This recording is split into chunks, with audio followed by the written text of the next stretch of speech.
Gildan Media presents Your Coach in a Box. Affordable, mind-enriching programs.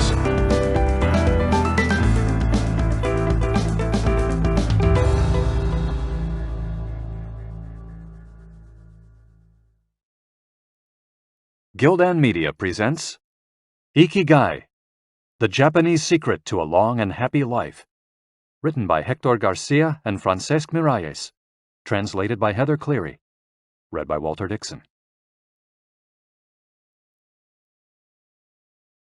Prologue. Ikigai, a mysterious word. This audiobook first came into being on a rainy night in Tokyo, when its authors sat down together for the first time in one of the city's tiny bars. We had each read each other's work, but had never met, thanks to the thousands of miles that separate Barcelona from the capital of Japan. Then a mutual acquaintance put us in touch, launching a friendship that led to this project and seems destined to last a lifetime.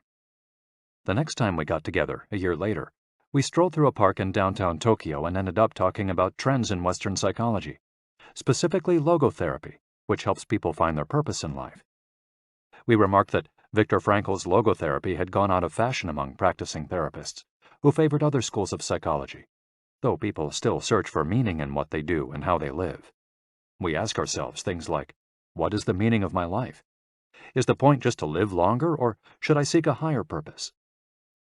Why do some people know what they want and have a passion for life, while others languish in confusion? At some point in our conversation, the mysterious word Ikigai came up. This Japanese concept, which translates roughly as the happiness of always being busy, is like logotherapy, but it goes a step beyond. It also seems to be one way of explaining the extraordinary longevity of the Japanese, especially on the island of Okinawa, where there are 24.55 people over the age of 100 for every 100,000 inhabitants, far more than the global average. Those who study why the inhabitants of this island in the south of Japan live longer than people anywhere else in the world believe that one of the keys, in addition to a healthful diet, a simple life in the outdoors, green tea, and the subtropical climate, its average temperature is like that of Hawaii, is the Ikigai that shapes their lives. While researching this concept, we discovered that not a single book in the fields of psychology or personal development is dedicated to bringing this philosophy to the West. Is Ikigai the reason there are more centenarians in Okinawa than anywhere else? How does it inspire people to stay active until the very end? What is the secret to a long and happy life? As we explored the matter further, we discovered that one place in particular, Ogimi, a rural town on the north end of the island with a population of 3,000, boasts the highest life expectancy in the world, a fact that has earned it the nickname of the Village of Longevity. Okinawa is where most of Japan's shikuwasa, a lime-like fruit that packs an extraordinary antioxidant punch, comes from. Could that be Ogimi's secret to long life? Or is it the purity of the water used to brew its moringa tea? We decided to go study the secrets of the Japanese centenarians in person.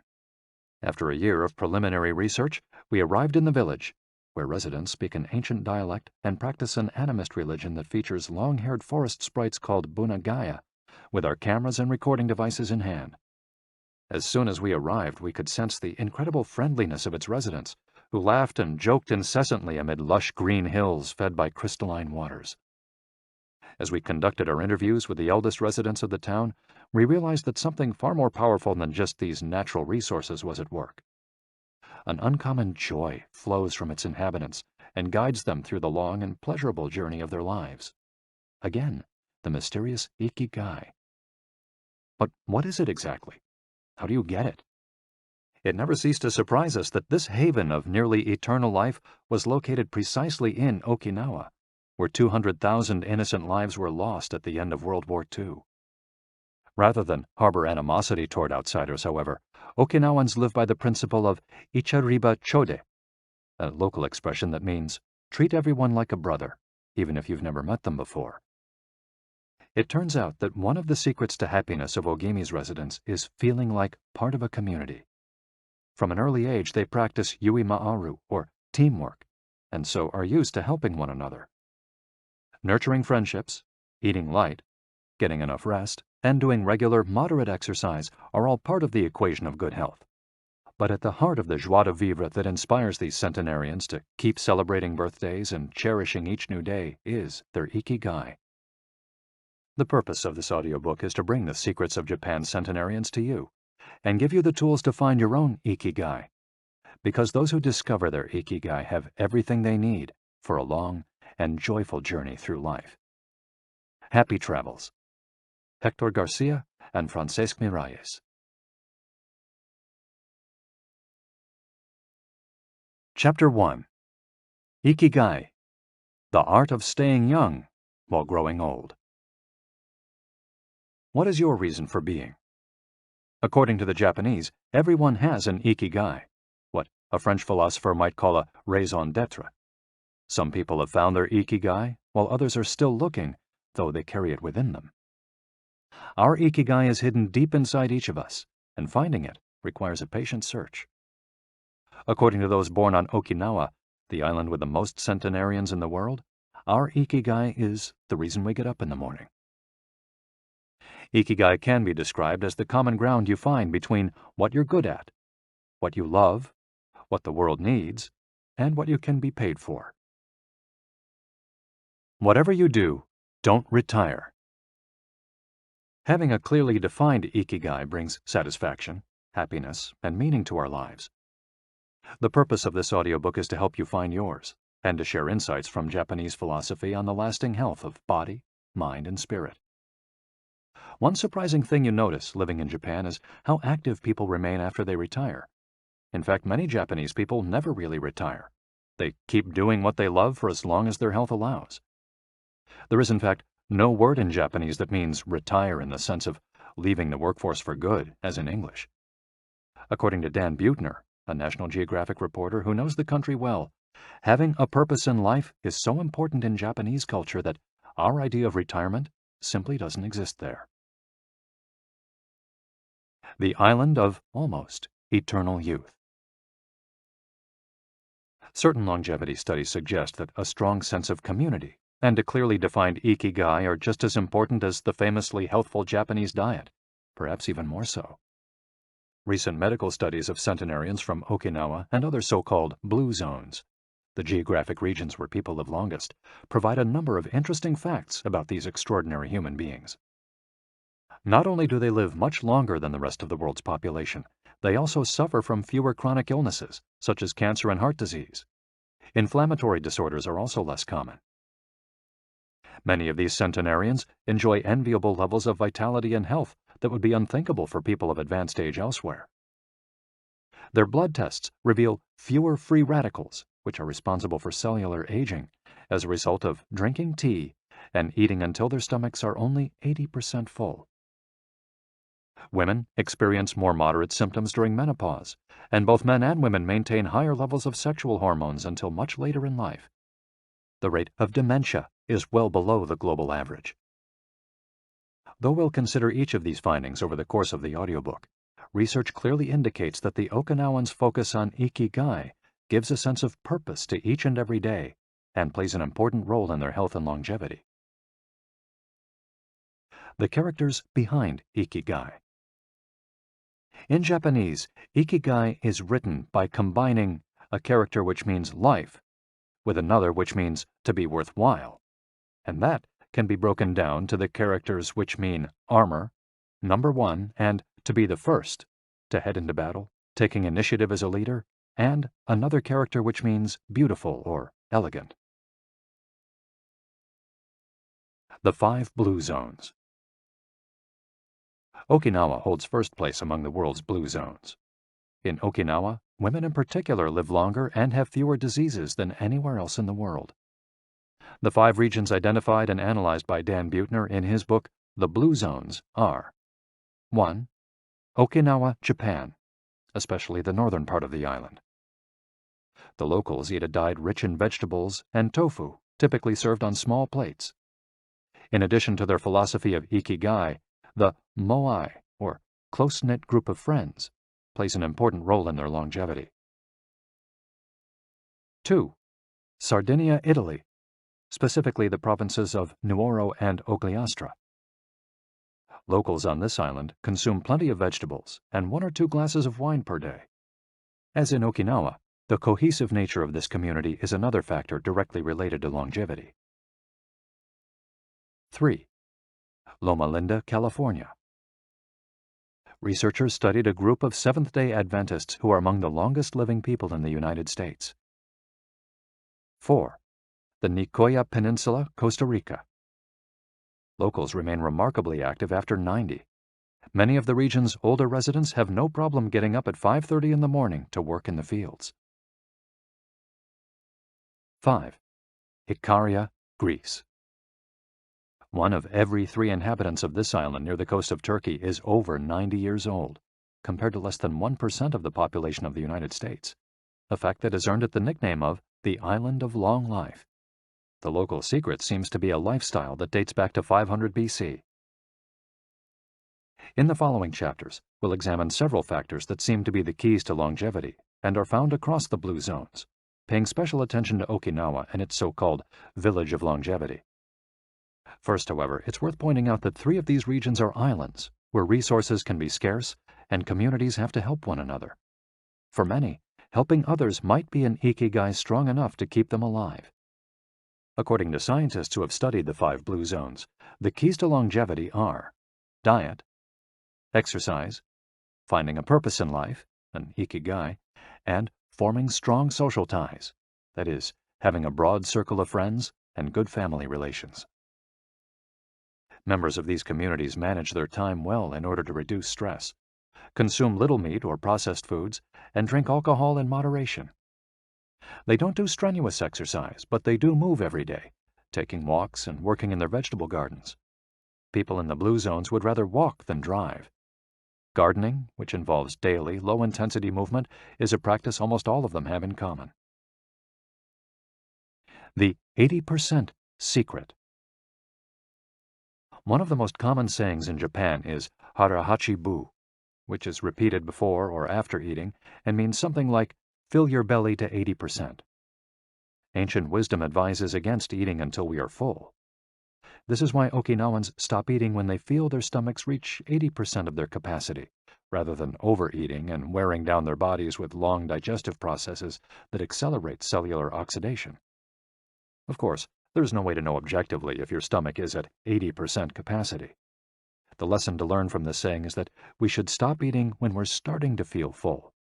The extra side dish, the snack we eat when we know in our hearts we don't really need it, the apple pie after lunch, all these will give us pleasure in the short term, but not having them will make us happier in the long term.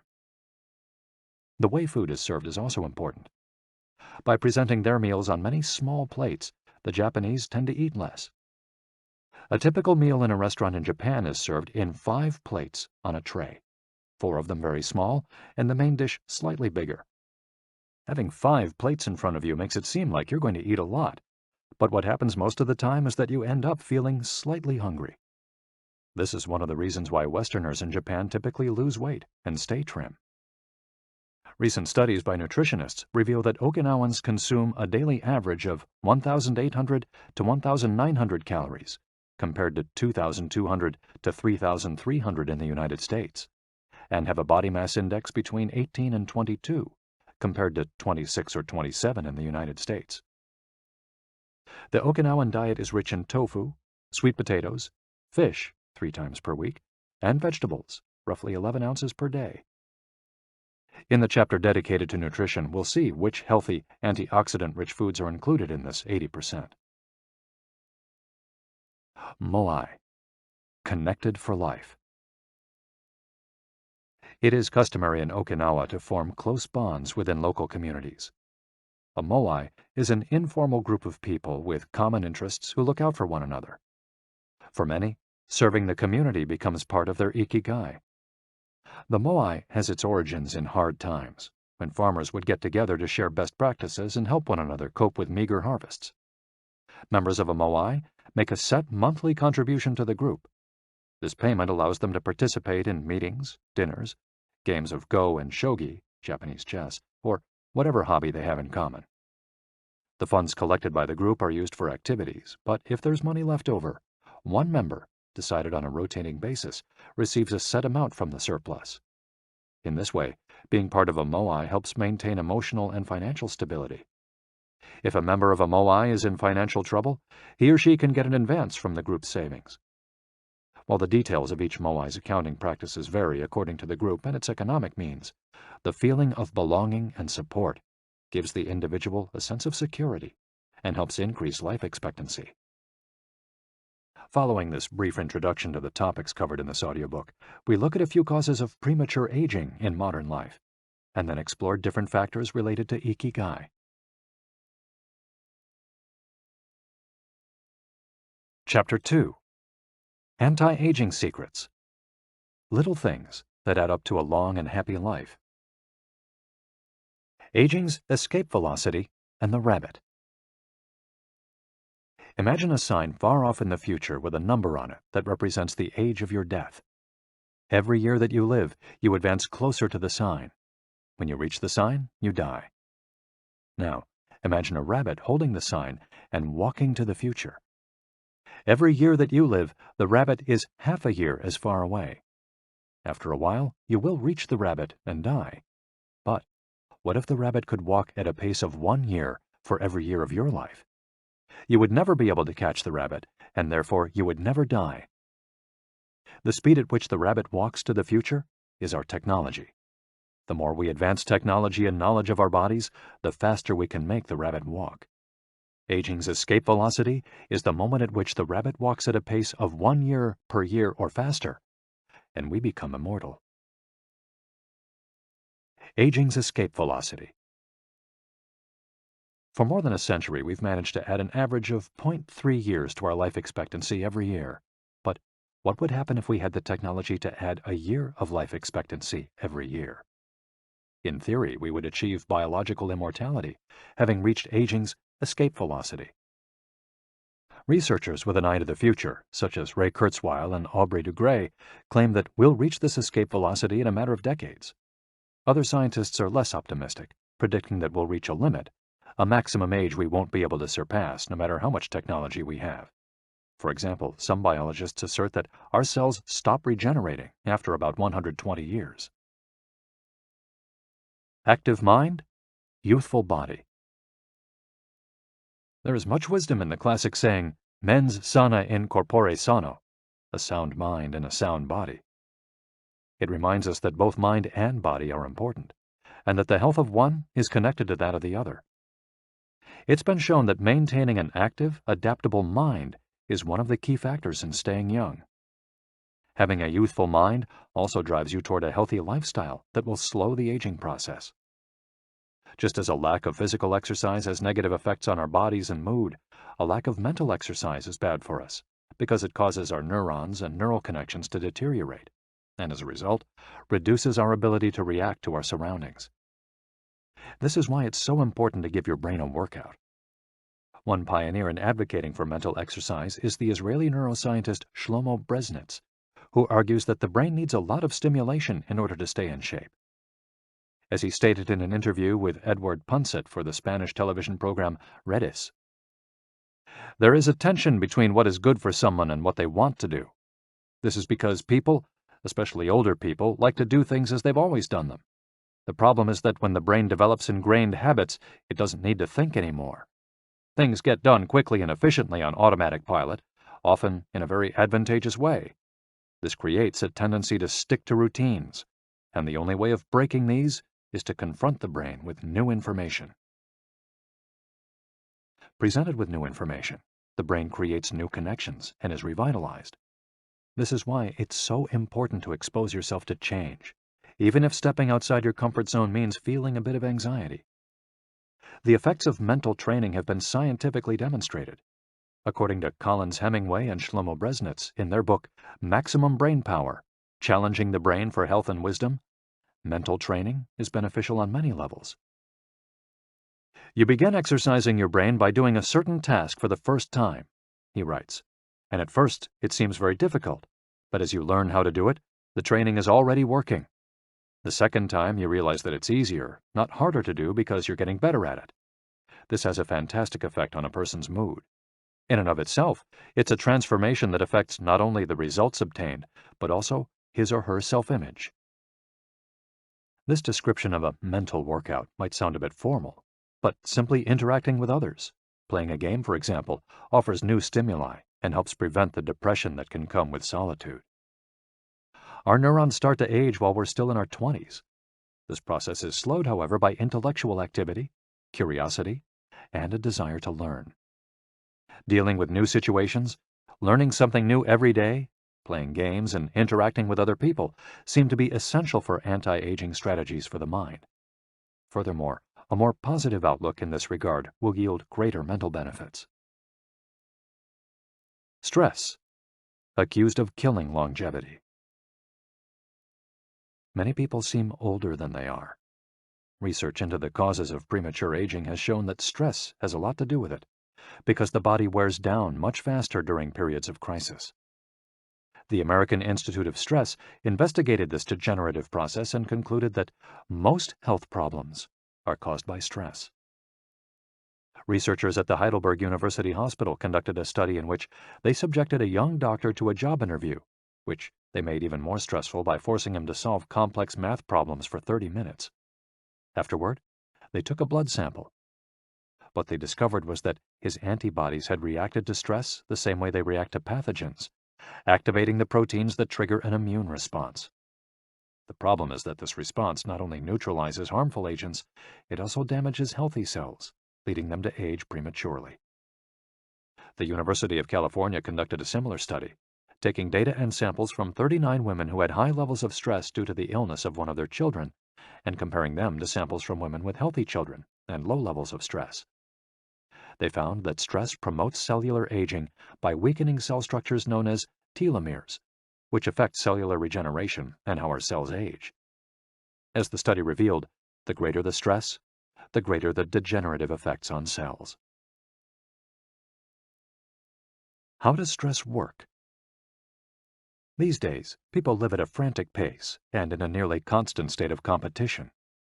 At this fever pitch, stress is a natural response to the information being received by the body as potentially dangerous or problematic.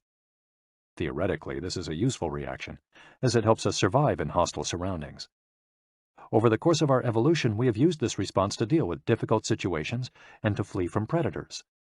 The alarm that goes off in our head makes our neurons activate the pituitary gland, which produces hormones that release corticotropin, which in turn circulates through the body via the sympathetic nervous system. The adrenal gland is then triggered to release adrenaline and cortisol. Adrenaline raises our respiratory rate and pulse and prepares our muscles for action, getting the body ready to react to perceived danger, while cortisol increases the release of dopamine and blood glucose, which is what gets us charged up and allows us to face challenges. These processes are, in moderation, beneficial. They help us overcome challenges in our daily lives. Nonetheless, the stress to which human beings are subjected today is clearly harmful. Compare the lives of cave dwellers with modern humans. Cave dwellers were relaxed most of the time. Modern humans work most of the time and are alert to any and all threats. Cave dwellers felt stress only in very specific situations. Modern humans are online or waiting for notifications from their cell phones 24 hours a day. To cave dwellers, the threats were real. A predator could end their lives at any moment. For modern humans, the brain associates the ping of a cell phone or an email notification with the threat of a predator. For cave dwellers, high doses of cortisol and adrenaline at moments of danger kept the body healthy. In modern humans, low doses of cortisol flow constantly through the body, with implications for a range of health problems, including adrenal fatigue and chronic fatigue syndrome. Stress has a degenerative effect over time. A sustained state of emergency affects the neurons associated with memory, as well as inhibiting the release of certain hormones, the absence of which can cause depression. Its secondary effects include irritability, insomnia, anxiety, and high blood pressure. As such, though challenges are good for keeping mind and body active, we should adjust our high-stress lifestyles in order to avoid the premature aging of our bodies. Be mindful about reducing stress. Whether or not the threats we perceive are real, Stress is an easily identifiable condition that not only causes anxiety, but is also highly psychosomatic, affecting everything from our digestive system to our skin. This is why prevention is so important in avoiding the toll that stress takes on us, and why many experts recommend practicing mindfulness. The central premise of this stress reduction method is focusing on the self, noticing our responses, even if they are conditioned by habit, in order to be fully conscious of them. In this way, we connect with the here and now and limit thoughts that tend to spiral out of control. We have to learn to turn off the autopilot that's steering us in an endless loop. We all know people who snack while talking on the phone or watching the news. You ask them if the omelet they just ate had an onion in it, and they can't tell you, says Roberto Alcibar, who abandoned his fast-paced life to become a certified instructor of mindfulness after an illness threw him into a period of acute stress. One way to reach such a state of mindfulness is through meditation, which helps filter the information that reaches us from the outside world. It can also be achieved through breathing exercises, yoga, and body scans. Achieving mindfulness involves a gradual process of training, but with a bit of practice, we can learn to focus our mind completely, which reduces stress and helps us live longer. A little stress is good for you. While sustained, intense stress is a known enemy of longevity and both mental and physical health, low levels of stress have been shown to be beneficial. After observing a group of test subjects for more than 20 years, Dr. Howard S. Friedman, a psychology professor at the University of California, Riverside, discovered that people who maintained a low level of stress, who faced challenges and put their heart and soul into their work in order to succeed, lived longer than those who chose a more relaxed lifestyle and retired earlier. From this, he concluded that a small dose of stress is a positive thing, as those who live with low levels of stress tend to develop healthier habits, smoke less, and drink less alcohol. Given this, it's not surprising that many of the super centenarians, people who live to be 110 or more, whom you'll meet in this audiobook, talk about having lived intense lives and working well into old age. A lot of sitting will age you. In the Western world in particular, the rise in sedentary behavior has led to numerous diseases, such as hypertension and obesity, which in turn affect longevity. Spending too much time seated at work or at home not only reduces muscular and respiratory fitness, but also increases appetite and curbs the desire to participate in activities. Being sedentary can lead to hypertension, imbalanced eating, cardiovascular disease, osteoporosis, and even certain kinds of cancer. Recent studies have shown a connection between a lack of physical activity and the progressive distortion of telomeres in the immune system, which ages those cells and, in turn, the organism as a whole. This is a problem at all life stages, not only among adults. Sedentary children suffer from high rates of obesity and all its associated health issues and risks, which is why it's so important to develop a healthy and active lifestyle at an early age. It's easy to be less sedentary. It just takes a bit of effort and a few changes to your routine. We can access a more active lifestyle that makes us feel better inside and out. We just have to add a few ingredients to our everyday habits. Walk to work, or just go on a walk, for at least 20 minutes each day. Use your feet instead of an elevator or escalator. This is good for your posture, your muscles, and your respiratory system, among other things. Participate in social or leisure activities, so that you don't spend too much time in front of the television. Replace your junk food with fruit, and you'll have less of an urge to snack and more nutrients in your system. Get the right amount of sleep. 7 to 9 hours is good, but any more than that makes us lethargic. Play with children or pets, or join a sports team. This not only strengthens the body, but also stimulates the mind and boosts self-esteem. Be conscious of your daily routine in order to detect harmful habits and replace them with more positive ones. By making these small changes, we can begin to renew our bodies and minds and increase our life expectancy. A model's best-kept secret. Though we age both externally and internally, both physically and mentally, one of the things that tell us the most about people's age is their skin, which takes on different textures and colors according to processes going on beneath the surface. Most of those who make their living as models claim to sleep between 9 and 10 hours the night before a fashion show. This gives their skin a taut, wrinkle-free appearance and a healthy, radiant glow. Science has shown that sleep is a key anti-aging tool because when we sleep, we generate melatonin, a hormone that occurs naturally in our bodies. The pineal gland produces it from the neurotransmitter serotonin, according to our diurnal and nocturnal rhythms, and it plays a role in our sleep and waking cycles. A powerful antioxidant, melatonin, helps us live longer and also offers the following benefits. It strengthens the immune system. It contains an element that protects against cancer. It promotes the natural production of insulin. It slows the onset of Alzheimer's disease. It helps prevent osteoporosis and fight heart disease. For all these reasons, melatonin is a great ally in preserving youth.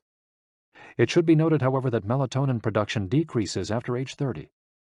We can compensate for this by eating a balanced diet and getting more calcium, soaking up a moderate amount of sun each day, getting enough sleep, avoiding stress, alcohol, tobacco, and caffeine, all of which make it harder to get a good night's rest, depriving us of the melatonin we need. Experts are trying to determine whether artificially stimulating production of melatonin might help slow the aging process, which would confirm the theory that we already carry the secret to longevity within us. Anti-aging attitudes. The mind has tremendous power over the body and how quickly it ages.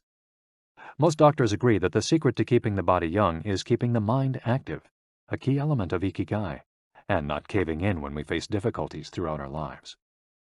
One study, conducted at Yeshiva University, found that the people who live the longest have two dispositional traits in common: a positive attitude and a high degree of emotional awareness. In other words, those who face challenges with a positive outlook and are able to manage their emotions are already well on their way toward longevity. A stoic attitude, serenity in the face of a setback, can also help keep you young, as it lowers anxiety and stress levels and stabilizes behavior. This can be seen in the greater life expectancies of certain cultures with unhurried, deliberate lifestyles. Many centenarians and supercentenarians have similar profiles. They've had full lives that were difficult at times, but they knew how to approach these challenges with a positive attitude and not be overwhelmed by the obstacles they faced. Alexander Emich, who in 2014 became the world's oldest living man at age 111, knew he had good genes, but understood that other factors contributed too. "The life you live is equally or more important for longevity," he said in an interview with Reuters after being added to Guinness World Records in 2014. An Ode to Longevity. During our stay in Ogimi, the village that holds the Guinness record for longevity, a woman who was about to turn 100 years old sang the following song for us in a mixture of Japanese and the local dialect. "To keep healthy and have a long life, eat just a little of everything with relish. Go to bed early, get up early, and then go out for a walk. We live each day with serenity, and we enjoy the journey. To keep healthy and have a long life, we get on well with all our friends. Spring, summer, fall, winter, we happily enjoy all the seasons. The secret is not to get distracted by how old the fingers are, from the fingers to the head and back once again. If you keep moving with your fingers working, 100 years will come to you." We can now use our fingers to play the next chapter, where we'll look at the close relationship between longevity and discovering our life's mission. Chapter 3. From Logotherapy to Ikigai. How to live longer and better by finding your purpose. What is logotherapy? A colleague once asked Viktor Frankl to define his school of psychology in a single phrase, to which Frankl replied, "Well, in logotherapy, the patient sits up straight and has to listen to things that are, on occasion, hard to hear." The colleague had just described psychoanalysis to him in the following terms. "In psychoanalysis, the patient lies down on a couch and tells you things that are, on occasion, hard to say." Frankl explains that one of the first questions he would ask his patients was, "Why do you not commit suicide?" Usually the patient found good reasons not to and was able to carry on. What then does logotherapy do? The answer is pretty clear. It helps you find reasons to live. Logotherapy pushes patients to consciously discover their life's purpose in order to confront their neuroses.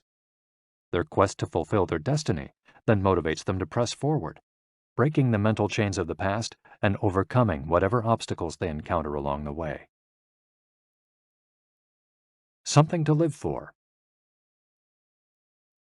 A study conducted by Frankel in his Vienna clinic found that among both patients and personnel, around 80% believed that human beings needed a reason for living, and around 60% felt they had someone or something in their lives worth dying for. The search for meaning. The search for purpose became a personal driving force that allowed Frankel to achieve his goals. The process of logotherapy can be summarized in these 5 steps. 1. A person feels empty, frustrated, or anxious. 2. The therapist shows him that what he is feeling is the desire to have a meaningful life. 3. The patient discovers his life's purpose at that particular point in time. 4. Of his own free will, the patient decides to accept or reject that destiny. 5. This newfound passion for life helps him overcome obstacles and sorrows. Frankel himself would live and die for his principles and ideals. His experiences as a prisoner at Auschwitz showed him that everything can be taken from a man but one thing, the last of the human freedoms, to choose one's attitude in any given set of circumstances, to choose one's own way. It was something he had to go through alone, without any help, and it inspired him for the rest of his life. 10 differences between psychoanalysis and logotherapy. Psychoanalysis: the patient reclines on a couch like a patient. Logotherapy: the patient sits facing the therapist, who guides him or her without passing judgment. Psychoanalysis is retrospective, it looks to the past. Logotherapy looks toward the future. Psychoanalysis is introspective, it analyzes neuroses. Logotherapy does not delve into the patient's neuroses. In psychoanalysis, the drive is toward pleasure. In logotherapy, the drive is toward purpose and meaning. Psychoanalysis centers on psychology. Logotherapy includes a spiritual dimension. Psychoanalysis works on psychogenic neuroses. Logotherapy also works on noogenic or existential neuroses. Psychoanalysis analyzes the unconscious origin of conflicts, instinctual dimension. Logotherapy deals with conflicts when and where they arise, spiritual dimension. Psychoanalysis limits itself to the patient's instincts. Logotherapy also deals with spiritual realities. Psychoanalysis is fundamentally incompatible with faith. Logotherapy is compatible with faith. Psychoanalysis seeks to reconcile conflicts and satisfy impulses and instincts. Logotherapy seeks to help the patient find meaning in his life and satisfy his moral principles. Fight for yourself. Existential frustration arises when our life is without purpose or when that purpose is skewed. In Frankel's view, however, there's no need to see this frustration as an anomaly or a symptom of neurosis. Instead, it can be a positive thing, a catalyst for change. Logotherapy does not see this frustration as mental illness, the way other forms of therapy do, but rather as spiritual anguish, a natural and beneficial phenomenon that drives those who suffer from it to seek a cure, whether on their own or with the help of others, and in so doing, find greater satisfaction in life. It helps them change their own destiny. Logotherapy enters the picture if a person needs help doing this, if he needs guidance in discovering his life's purpose, and later in overcoming conflict so he can keep moving towards his objective. In Man's Search for Meaning, Frankel cites one of Nietzsche's famous aphorisms: "He who has a why to live can bear with almost any how."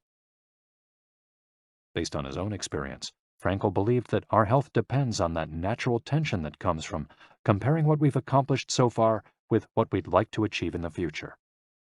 What we need, then, is not a peaceful existence, but a challenge we can strive to meet by applying all the skills at our disposal.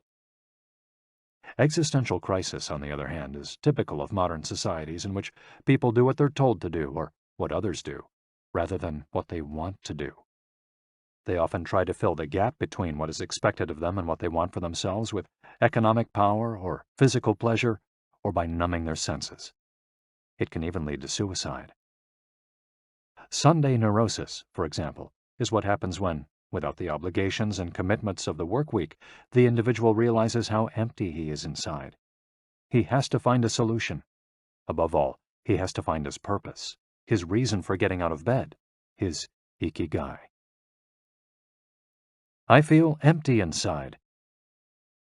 In a study conducted at the Vienna Polyclinic Hospital, Frankel's team found that 55% of the patients they interviewed were experiencing some degree of existential crisis.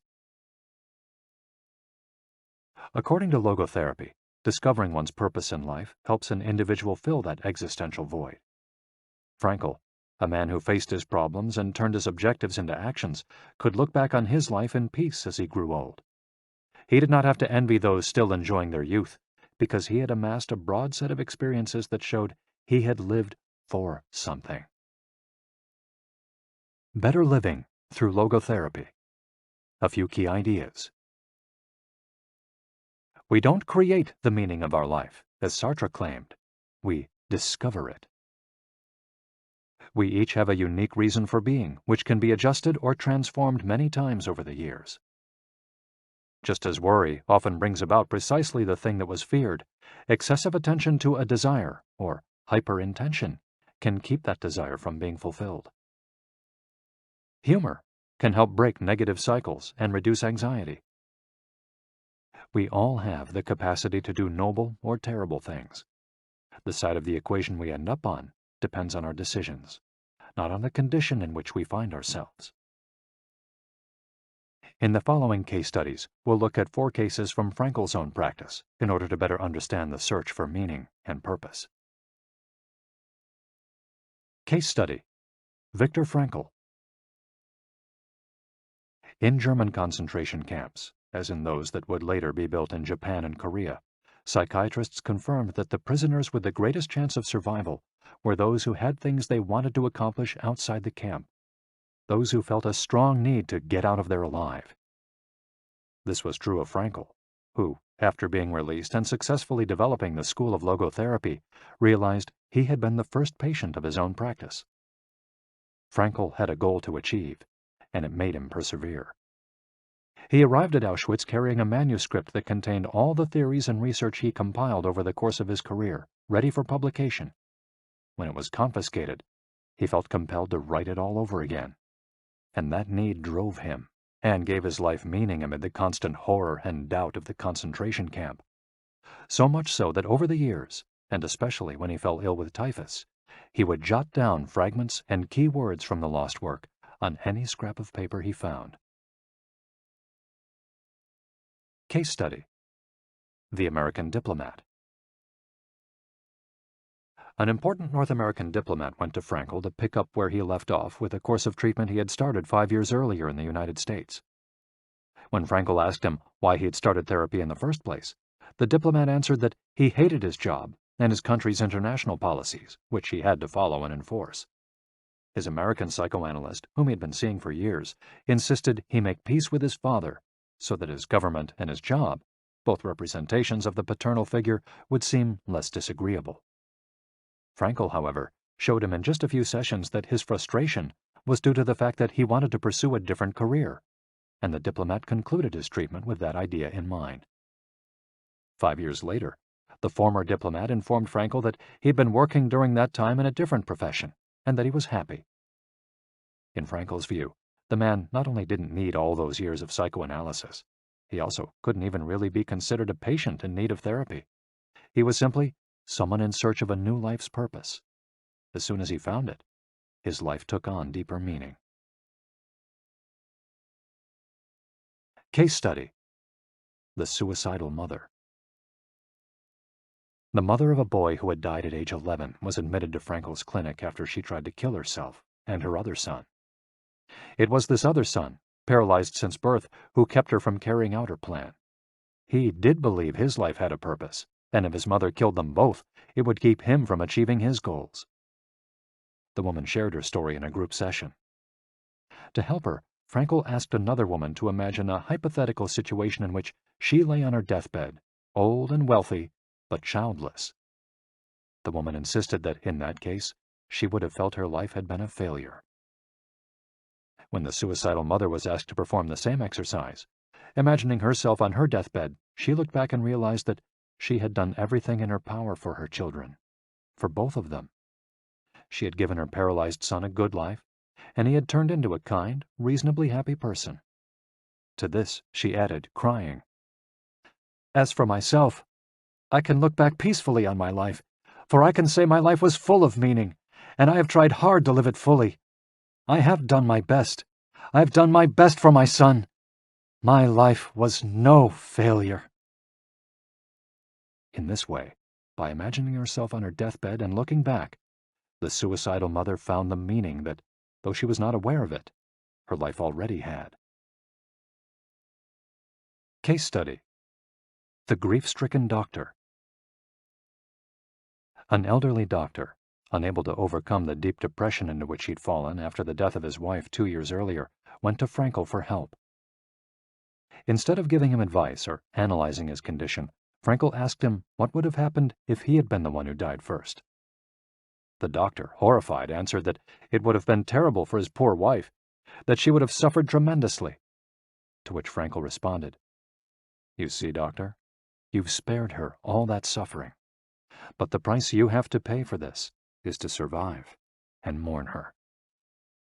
The doctor didn't say another word. He left Frankel's office in peace after taking the therapist's hand in his own. He was able to tolerate the pain in place of his beloved wife. His life had been given a purpose. Morita Therapy. In the same decade that logotherapy came into being, a few years earlier in fact, Shoma Morita created his own purpose-centered therapy in Japan. It proved to be effective in the treatment of neurosis, obsessive-compulsive disorder, and post-traumatic stress. In addition to being a psychotherapist, Shoma Morita was a Zen Buddhist, and his therapy left a lasting spiritual mark on Japan. Many Western forms of therapy focus on controlling or modifying the patient's emotions. In the West, we tend to believe that what we think influences how we feel, which in turn influences how we act. In contrast, Morita therapy focuses on teaching patients to accept their emotions without trying to control them, since their feelings will change as a result of their actions. In addition to accepting the patient's emotions, Morita therapy seeks to create new emotions on the basis of actions. According to Morita, these emotions are learned through experience and repetition. Morita therapy is not meant to eliminate symptoms. Instead, it teaches us to accept our desires, anxieties, fears, and worries, and let them go. As Morita writes in his book, Morita Therapy and the True Nature of Anxiety-Based Disorders, "In feelings, it is best to be wealthy and generous." Morita explained the idea of letting go of negative feelings with the following fable. A donkey that is tied to a post by a rope will keep walking around the post in an attempt to free itself, only to become more immobilized and attached to the post. The same thing applies to people with obsessive thinking, who become more trapped in their own suffering when they try to escape from their fears and discomfort. The basic principles of Morita therapy. 1. Accept your feelings. If we have obsessive thoughts, we should not try to control them or get rid of them. If we do, they become more intense. Regarding human emotions, the Zen master would say, if we try to get rid of one wave with another, we end up with an infinite sea. We don't create our feelings. They simply come to us, and we have to accept them. The trick is welcoming them. Morita likened emotions to the weather. We can't predict or control them. We can only observe them. To this point, he often quoted the Vietnamese monk Thich Nhat Hanh, who would say, "Hello, solitude. How are you today? Come, sit with me, and I will care for you." 2. Do what you should be doing. We shouldn't focus on eliminating symptoms, because recovery will come on its own. We should focus instead on the present moment, and if we're suffering, on accepting that suffering. Above all, we should avoid intellectualizing the situation. The therapist's mission is to develop the patient's character so he or she can face any situation, and character is grounded in the things we do. Morita Therapy does not offer its patients explanations, but rather allows them to learn from their actions and activities. It doesn't tell you how to meditate or how to keep a diary the way Western therapies do. It's up to the patient to make discoveries through experience. 3. Discover your life's purpose. We can't control our emotions, but we can take charge of our actions every day. This is why we should have a clear sense of our purpose and always keep Morita's mantra in mind. What do we need to be doing right now? What action should we be taking? The key to achieving this is having dared to look inside yourself to find your Ikigai. The 4 phases of Morita Therapy. Morita's original treatment, which lasts 15 to 21 days, consists of the following stages. 1. Isolation and rest, 5 to 7 days. During the first week of treatment, the patient rests in a room without any external stimuli. No television, books, family, friends, or speaking. All the patient has is his thoughts. He lies down for most of the day and is visited regularly by the therapist, who tries to avoid interacting with him as much as possible. The therapist simply advises the patient to continue observing the rise and fall of his emotions as he lies there. When the patient gets bored and wants to start doing things again, he's ready to move on to the next stage of therapy. 2. Light occupational therapy, 5 to 7 days. In this stage, the patient performs repetitive tasks in silence. One of these is keeping a diary about his thoughts and feelings. The patient goes outside after a week of being shut in, takes walks in nature, and does breathing exercises. He also starts doing simple activities such as gardening, drawing, or painting. During this stage, the patient is still not allowed to talk to anyone except the therapist. 3. Occupational therapy, 5 to 7 days.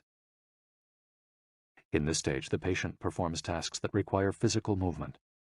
Dr. Morita liked to take his patients to the mountains to chop wood. In addition to physical tasks, the patient is also immersed in other activities such as writing, painting, or making ceramics. The patient can speak with others at this stage, but only about the tasks at hand. 4. The return to social life and the real world. The patient leaves the hospital and is reintroduced to social life, but maintains the practices of meditation and occupational therapy developed during treatment.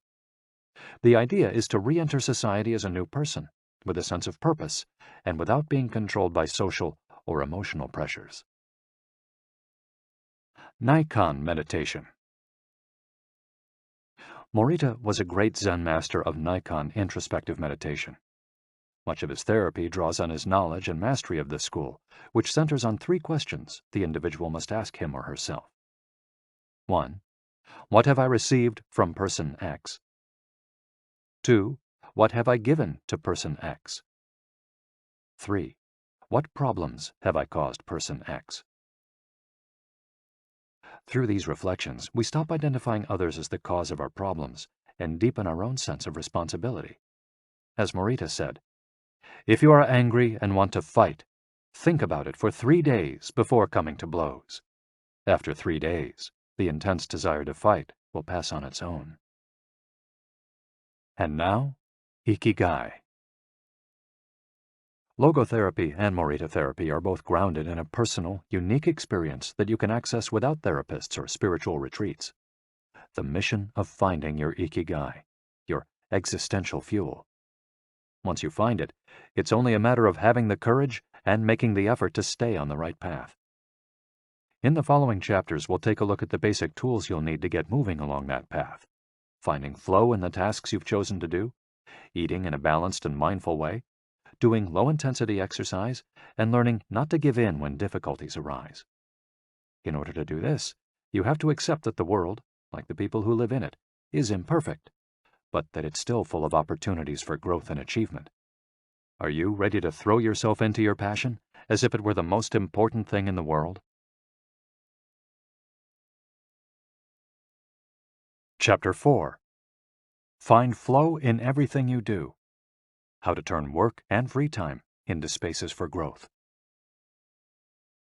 We are what we repeatedly do. Excellence, then, is not an act, but a habit. Aristotle. Going with the flow.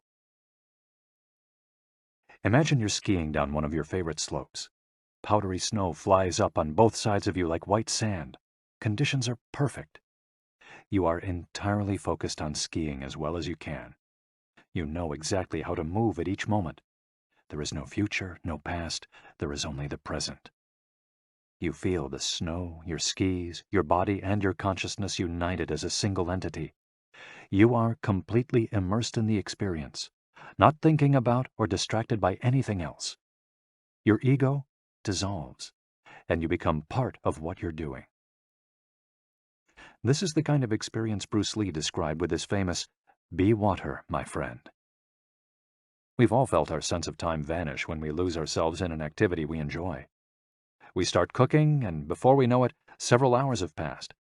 We spend an afternoon with a book and forget about the world going by until we notice the sunset and realize we haven't eaten dinner. We go surfing and don't realize how many hours we've spent in the water until the next day when our muscles ache. The opposite can also happen. When we have to complete a task we don't want to do, every minute feels like a lifetime, and we can't stop looking at our watch. As the quip attributed to Einstein goes, "Put your hand on a hot stove for a minute, and it seems like an hour. Sit with a pretty girl for an hour, and it seems like a minute." That is relativity. The funny thing is that someone else might really enjoy the same task, but we want to finish as quickly as possible. What makes us enjoy doing something so much that we forget about whatever worries we might have while we do it? When are we happiest? These questions can help us discover our Ikigai. The power of flow. These questions are also at the heart of psychologist Mihaly Csikszentmihalyi's research into the experience of being completely immersed in what we're doing. Csikszentmihalyi called this state flow and described it as the pleasure, delight, creativity, and process when we are completely immersed in life.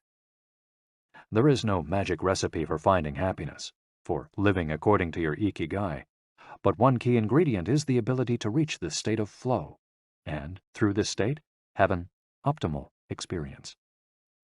In order to achieve this optimal experience, we have to focus on increasing the time we spend on activities that bring us to this state of flow, rather than allowing ourselves to get caught up in activities that offer immediate pleasure, like eating too much, abusing drugs or alcohol, or stuffing ourselves with chocolate in front of the TV.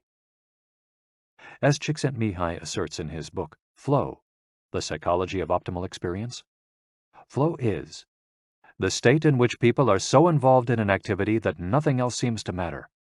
The experience itself is so enjoyable that people will do it, even at great cost, for the sheer sake of doing it.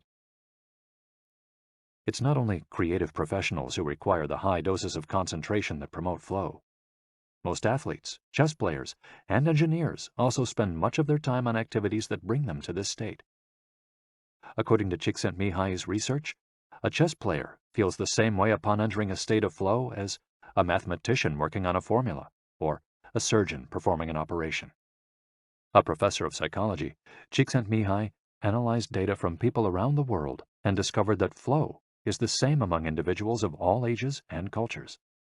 In New York and Okinawa, we all reach a state of flow in the same way. But what happens to our mind when we're in that state? When we flow, we're focused on a concrete task without any distractions. Our mind is in order. The opposite occurs when we try to do something while our mind is on other things. The 7 conditions for achieving flow. According to researcher Owen Schaffer of DePaul University, the requirements for achieving flow are 1. Knowing what to do. 2. Knowing how to do it. 3. Knowing how well you're doing. 4. Knowing where to go, where navigation is involved. 5. Perceiving significant challenges. 6. Perceiving significant skills. 7. Being free from distractions. If you often find yourself losing focus while working on something you consider important, there are several strategies you can employ to increase your chances of achieving.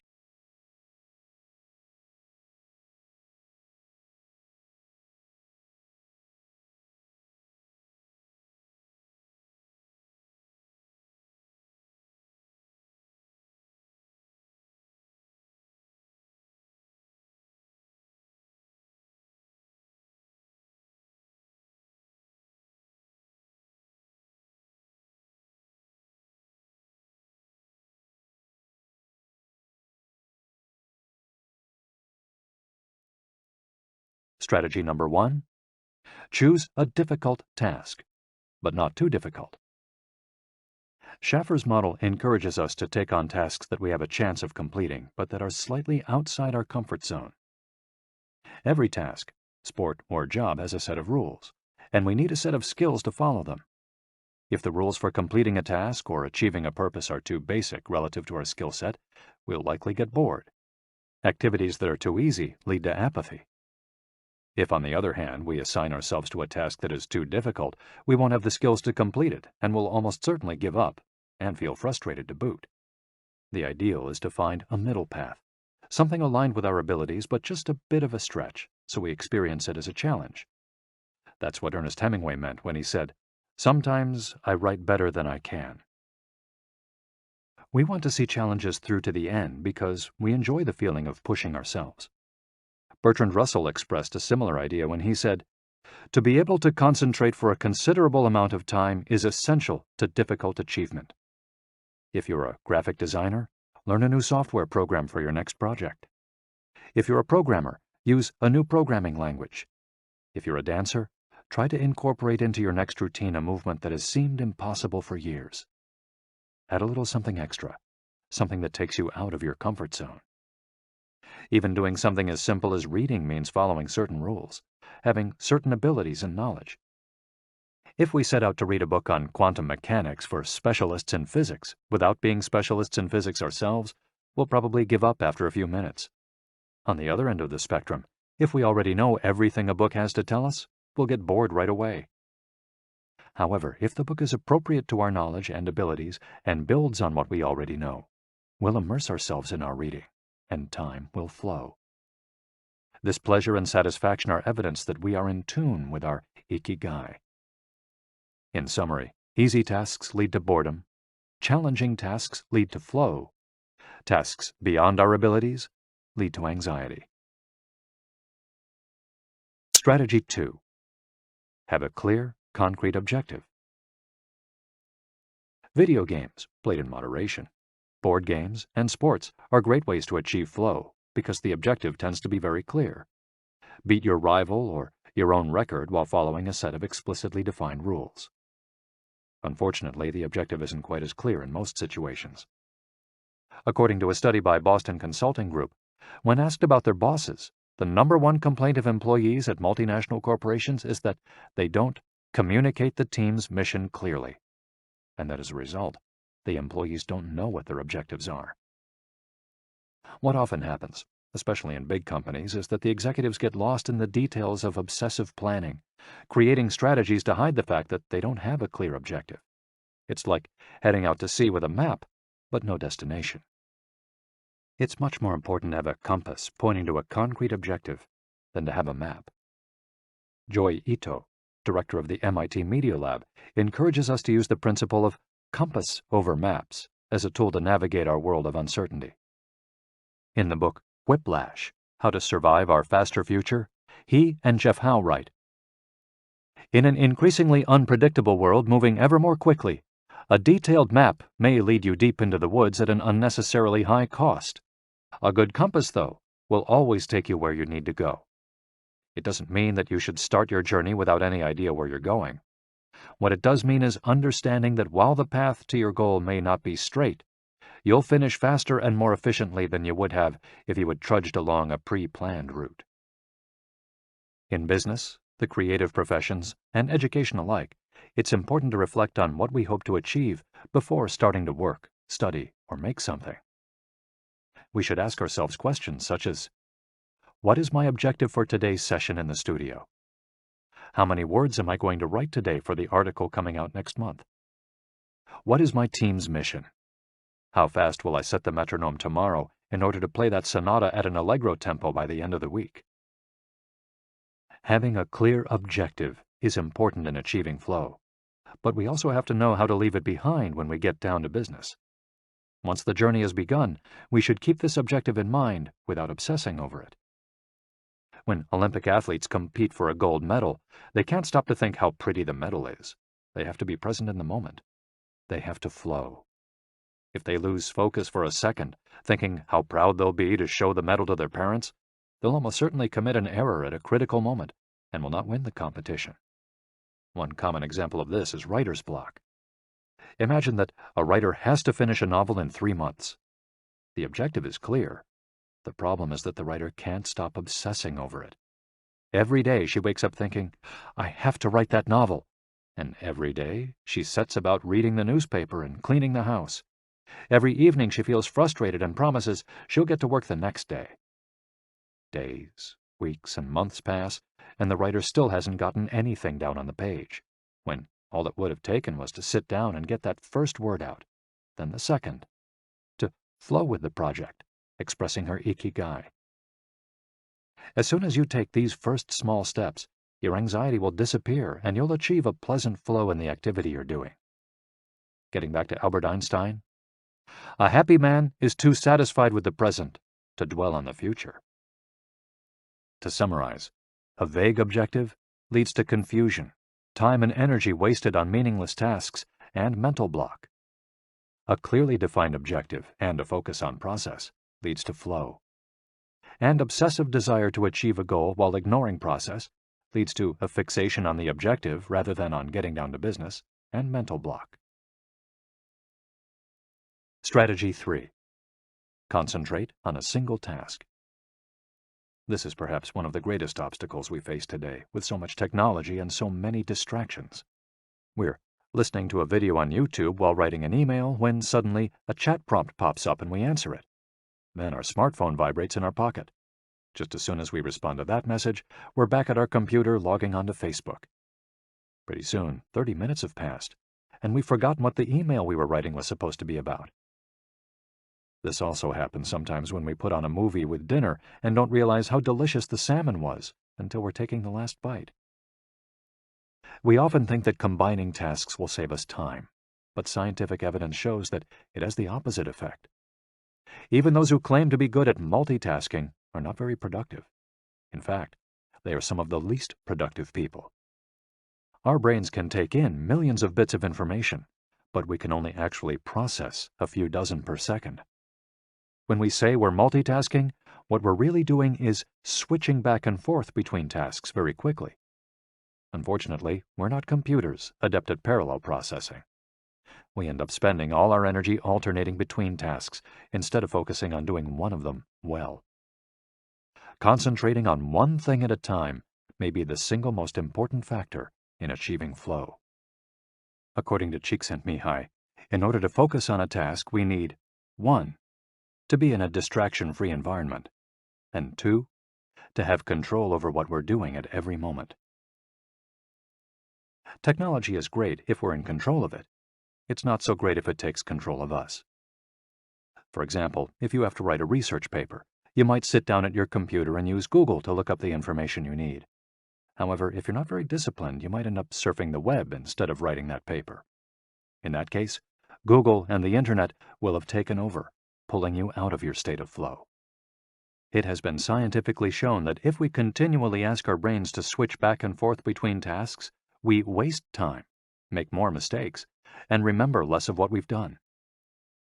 Several studies conducted at Stanford University by Clifford Ivar Nass describe our generation as suffering from an epidemic of multitasking. One such study analyzed the behavior of hundreds of students, dividing them into groups based on the number of things they tended to do at once. The students who were the most addicted to multitasking typically alternated among more than 4 tasks. For example, taking notes while reading a textbook, listening to a podcast, answering messages on their smartphone, and sometimes checking their Twitter timeline. Each group of students was shown a screen with several red and several blue arrows. The objective of the exercise was to count the red arrows. At first, all the students answered correctly right away, without much trouble. As the number of blue arrows increased, the number of red arrows stayed the same, only their position changed, however. The students accustomed to multitasking had serious trouble counting the red arrows in the time allotted, or as quickly as the students who did not habitually multitask, for one very simple reason. They got distracted by the blue arrows. Their brains were trained to pay attention to every stimulus, regardless of its importance, while the brains of other students were trained to focus on a single task, in this case, counting the red arrows and ignoring the blue ones. Other studies indicate that working on several things at once lowers our productivity by at least 60% and our IQ by more than 10 points. One study funded by the Swedish Council for Working Life and Social Research found that a sample group of more than 4,000 young adults between the ages of 20 and 24 who were addicted to their smartphones got less sleep, felt less connected to their community at school, and were more likely to show signs of depression. In summary, concentrating on a single task makes achieving flow more likely, increases productivity, increases our power of retention, makes us less likely to make mistakes, helps us feel calm and in control of the task at hand, causes us to become more considerate as we pay full attention to those around us, and increases creativity. Multitasking makes achieving flow impossible, decreases productivity by 60%, though it doesn't seem to, makes it harder to remember things, makes us more likely to make mistakes, makes us feel stressed by the sensation that we're losing control, that our tasks are controlling us, causes us to hurt those around us through our addiction to stimuli, always checking our phones, always on social media, and reduces creativity.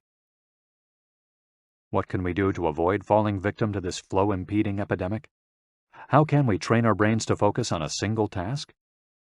Here are a few ideas for creating a space and time free of distractions to increase our chances of reaching a state of flow, and thereby getting in touch with our Ikigai. Don't look at any kind of screen for the first hour you're awake and the last hour before you go to sleep. Turn off your phone before you achieve flow. There is nothing more important than the task you've chosen to do during this time. If this seems too extreme, enable the Do Not Disturb function so only the people closest to you contact you in case of emergency.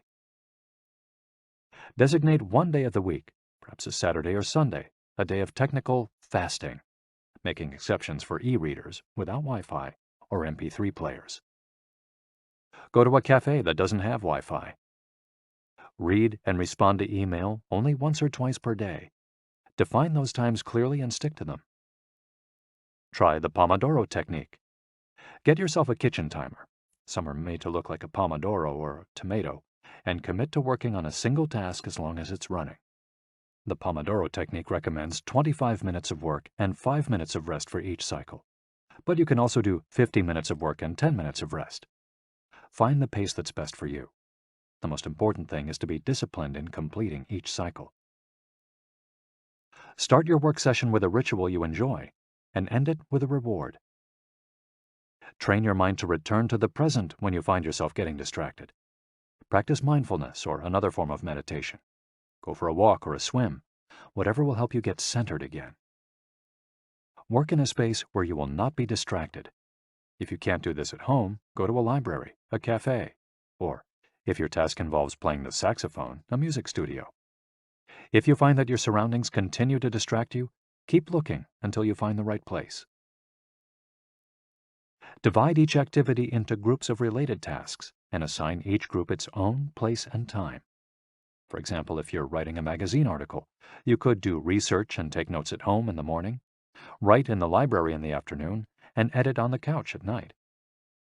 Bundle routine tasks, such as sending out invoices, making phone calls, and so on, and do them all at once.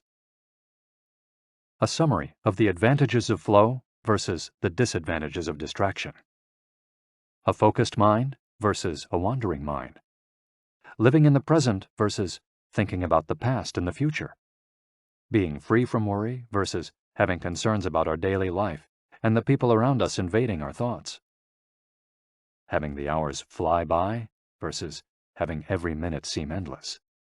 With flow, we feel in control. With distraction, we lose control and fail to complete the task at hand, or other tasks or people keep us from our work. With flow, we prepare thoroughly. With distraction, we act without being prepared. With flow, we know what we should be doing at any given moment. When distracted, we frequently get stuck and don't know how to proceed.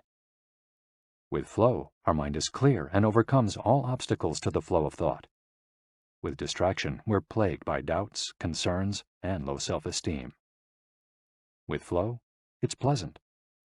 With distraction, it's boring and exhausting. And with flow, our ego fades. We're not the ones controlling the activity or task we're doing. The task is leading us. And with distraction, constant self-criticism. Our ego is present, and we feel frustrated. Flow in Japan. Takumis, engineers, geniuses, and otakus. What do takumis, artisans, engineers, inventors, and otakus, fans of anime and manga, have in common? They all understand the importance of flowing with their Ikigai at all times.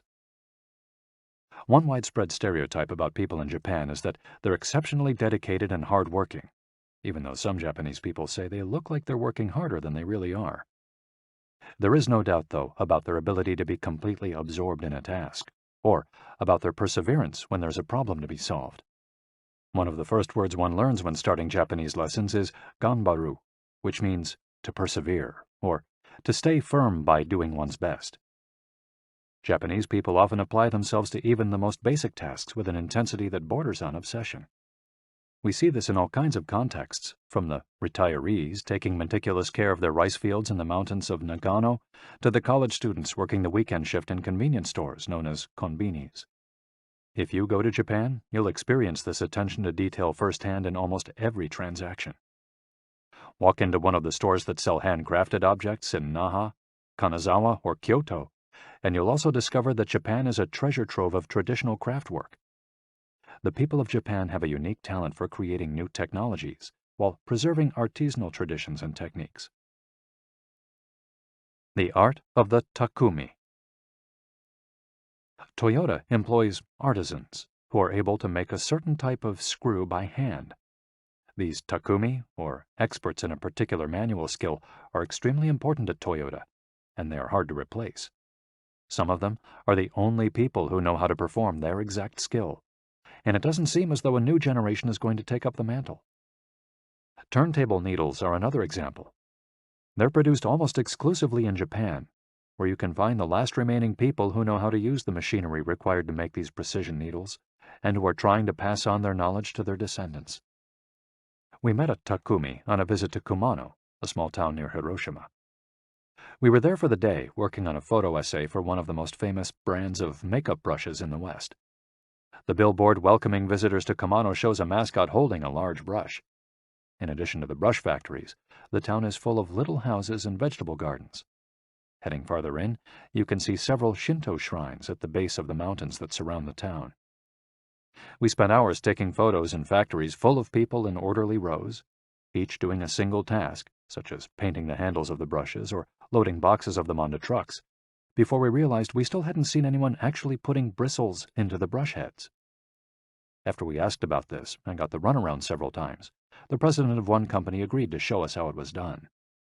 He led us out of the building and asked us to get into his car. After a 5-minute drive, we parked next to another, smaller structure and climbed the stairs. He opened a door, and we walked into a small room filled with windows that let in lovely natural light. In the middle of the room was a woman wearing a mask. You could see only her eyes.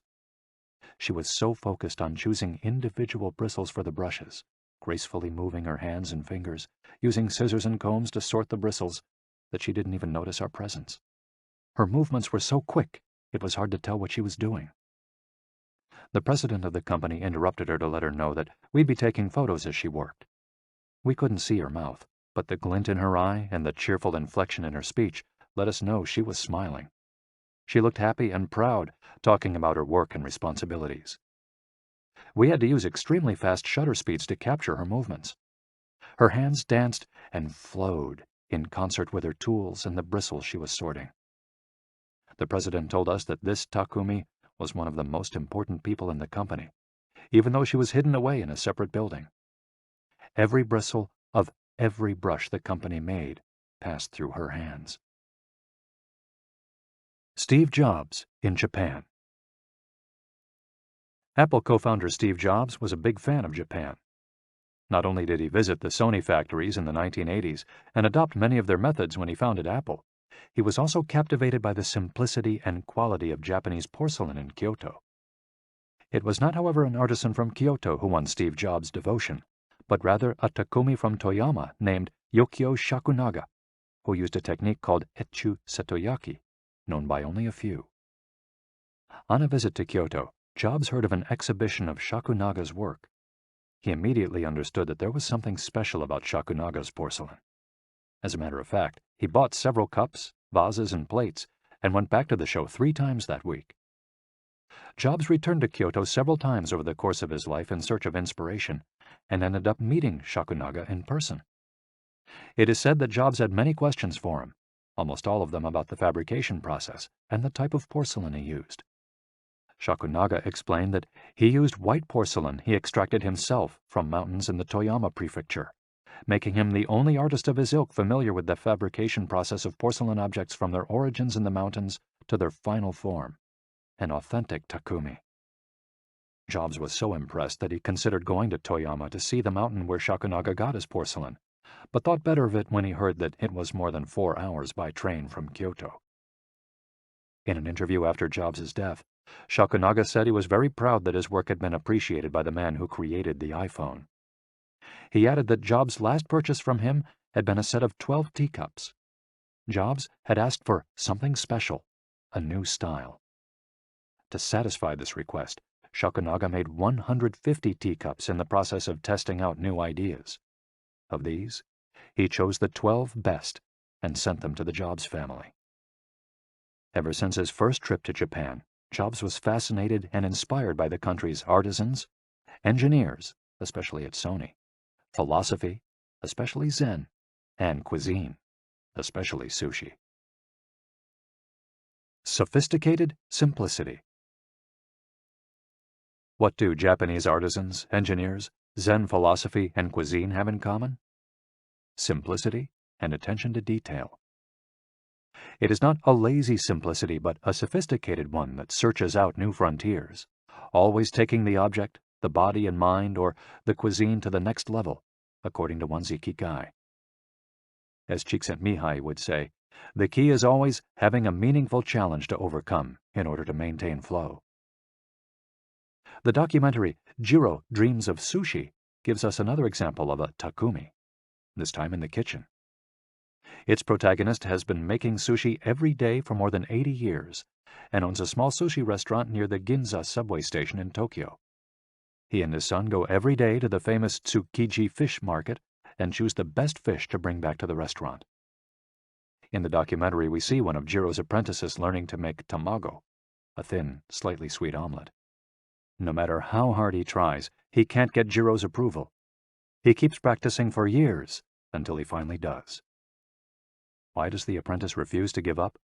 Doesn't he get bored cooking eggs every day? No, because making sushi is his Ikigai too. Both Jiro and his son are culinary artists. They don't get bored when they cook. They achieve a state of flow. They enjoy themselves completely when they're in the kitchen. That is their happiness, their Ikigai. They've learned to take pleasure in their work, to lose their sense of time. Beyond the close relationship between father and son, which helps keep the challenge going each day, they also work in a quiet, peaceful environment that allows them to concentrate. Even after receiving a 3-star rating from Michelin, they never considered opening other locations or expanding the business. They serve just 10 patrons at a time at the bar of their small restaurant. Jiro's family isn't looking to make money. Instead, they value good working conditions and creating an environment in which they can flow while making the best sushi in the world. Jiro, like Yukio Shakunaga, begins his work at the source. He goes to the fish market to find the best tuna. Shakunaga goes to the mountains to find the best porcelain. when they get down to work, both become one with the object they are creating. This unity with the object that they reach in a state of flow takes on special meaning in Japan, where, according to Shintoism, forests, trees, and objects have a kami, spirit or god within them. When someone, whether an artist, an engineer, or a chef, sets out to create something, his or her responsibility is to use nature to give it life, while respecting that nature at every moment. During this process, the artisan becomes one with the object and flows with it. An ironworker would say that metal has a life of its own, just as someone making ceramics would say the clay does. The Japanese are skilled at bringing nature and technology together, not man versus nature, but a union of the two. The purity of Ghibli. There are those who say that the Shinto value of being connected with nature is vanishing. One of the harshest critics of this loss is another artist with a clearly defined Ikigai, Haiyo Miyazaki, the director of the animated films produced by Studio Ghibli.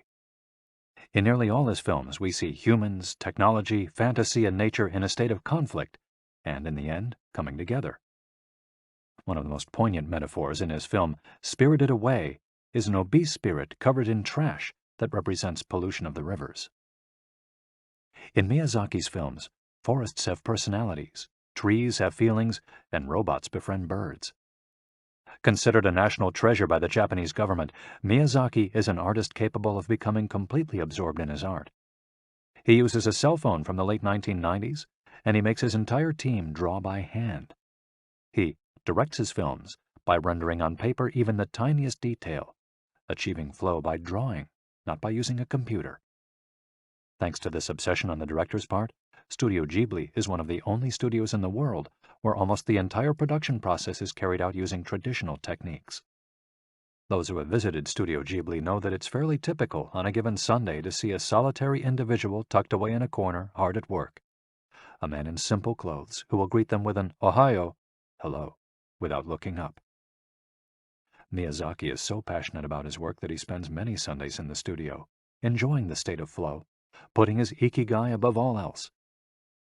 Visitors know that under no circumstances is one to bother Miyazaki, who is known for his quick temper, especially if he is interrupted while drawing.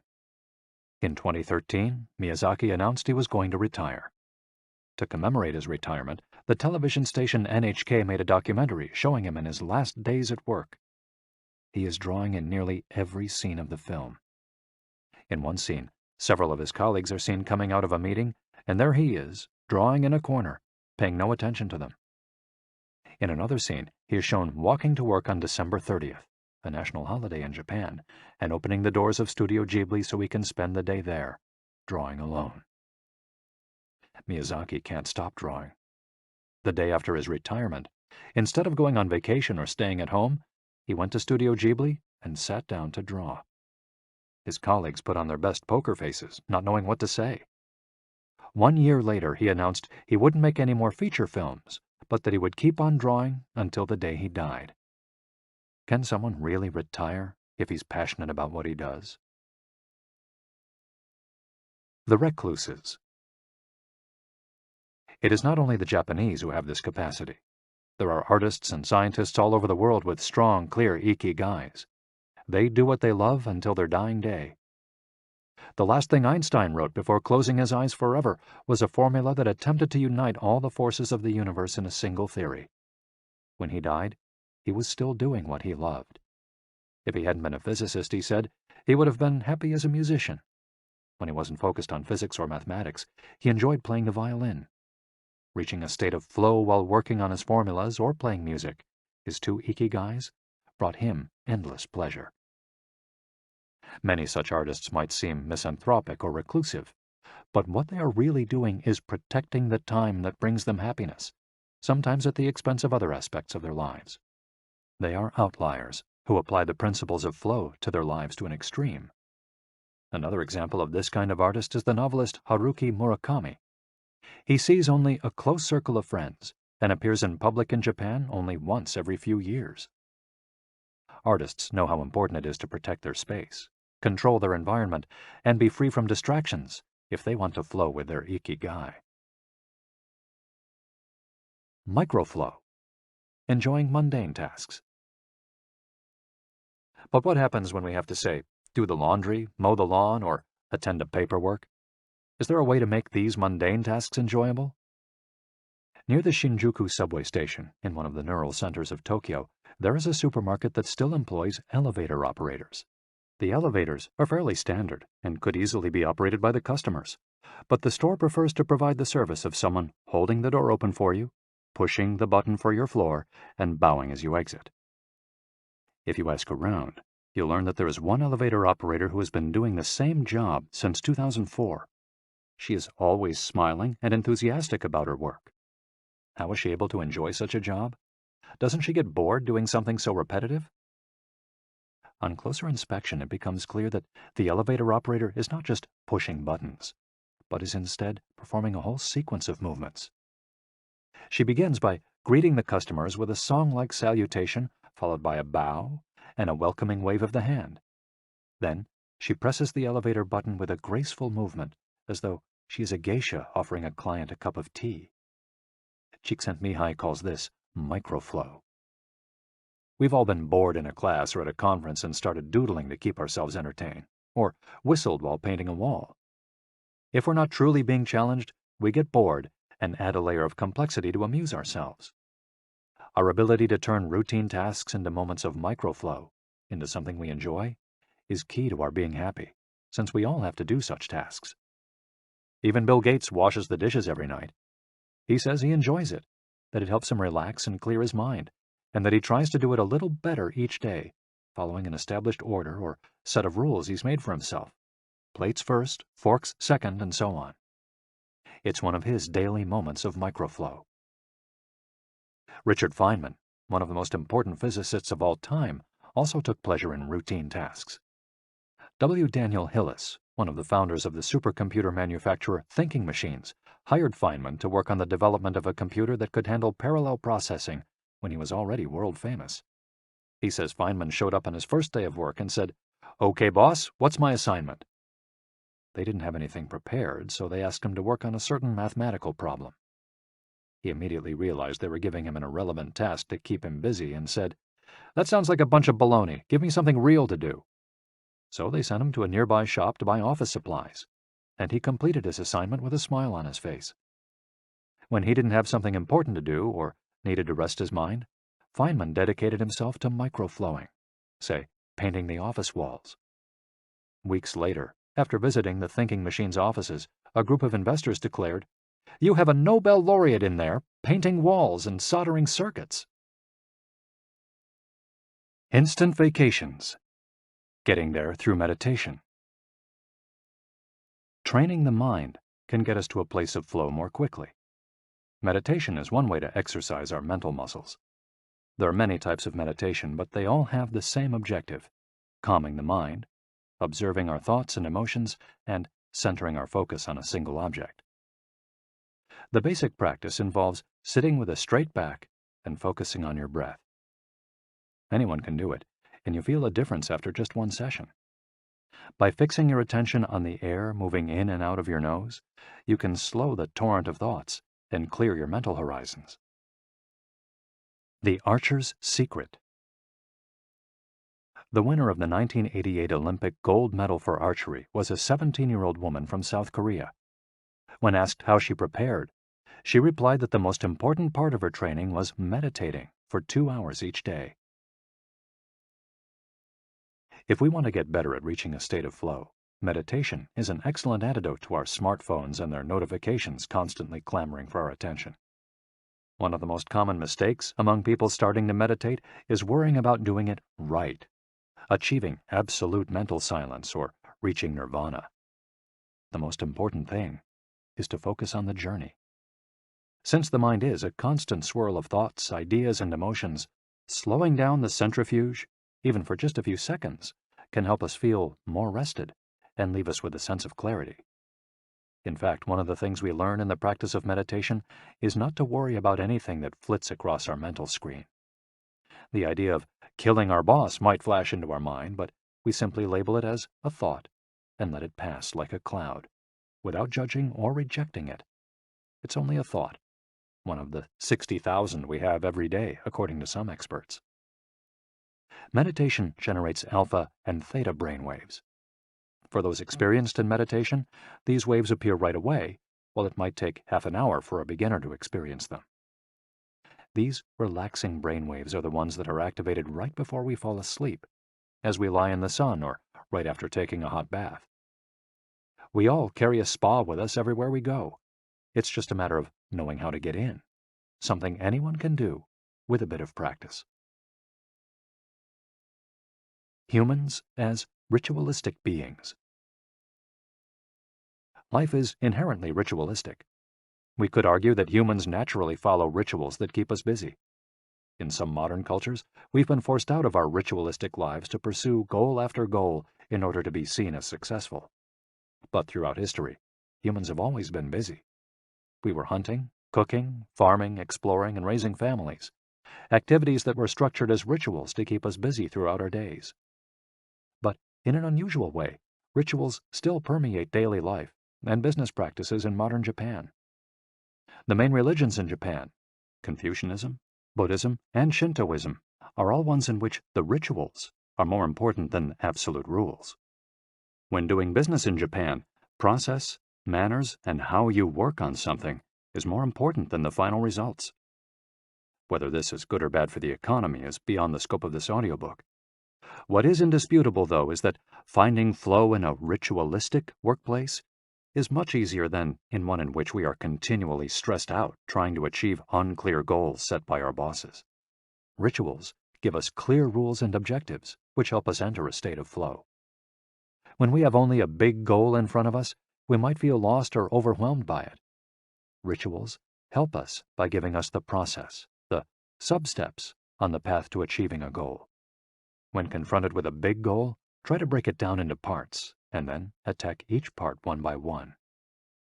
Focus on enjoying your daily rituals, using them as tools to enter a state of flow. Don't worry about the outcome. It will come naturally. Happiness is in the doing, not in the result. As a rule of thumb, remind yourself, rituals over goals. The happiest people are not the ones who achieve the most. They're the ones who spend more time than others in a state of flow.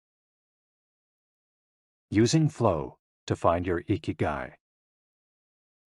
After hearing this chapter, you should have a better idea of which activities in your life make you enter flow. Write all of them on a piece of paper. Then, ask yourself 3 questions. What do the activities that drive you to flow have in common? Why do these activities drive you to flow? For example, are all the activities you most like doing ones that you practice alone or with other people? Do you flow more when doing things that require you to move your body, or just to think? In the answers to these questions, you might find the underlying Ikigai that drives your life. If you don't, then keep searching by going deeper into what you like by spending more of your time in the activities that make you flow. Also, try new things that are not on the list of what makes you flow, but that are similar and that you're curious about. For example, if photography is something that drives you into flow, you could also try painting. You might even like it more. Or if you love snowboarding and have never tried surfing, flow is mysterious. It's like a muscle. The more you train it, the more you will flow, and the closer you'll be to your Ikigai.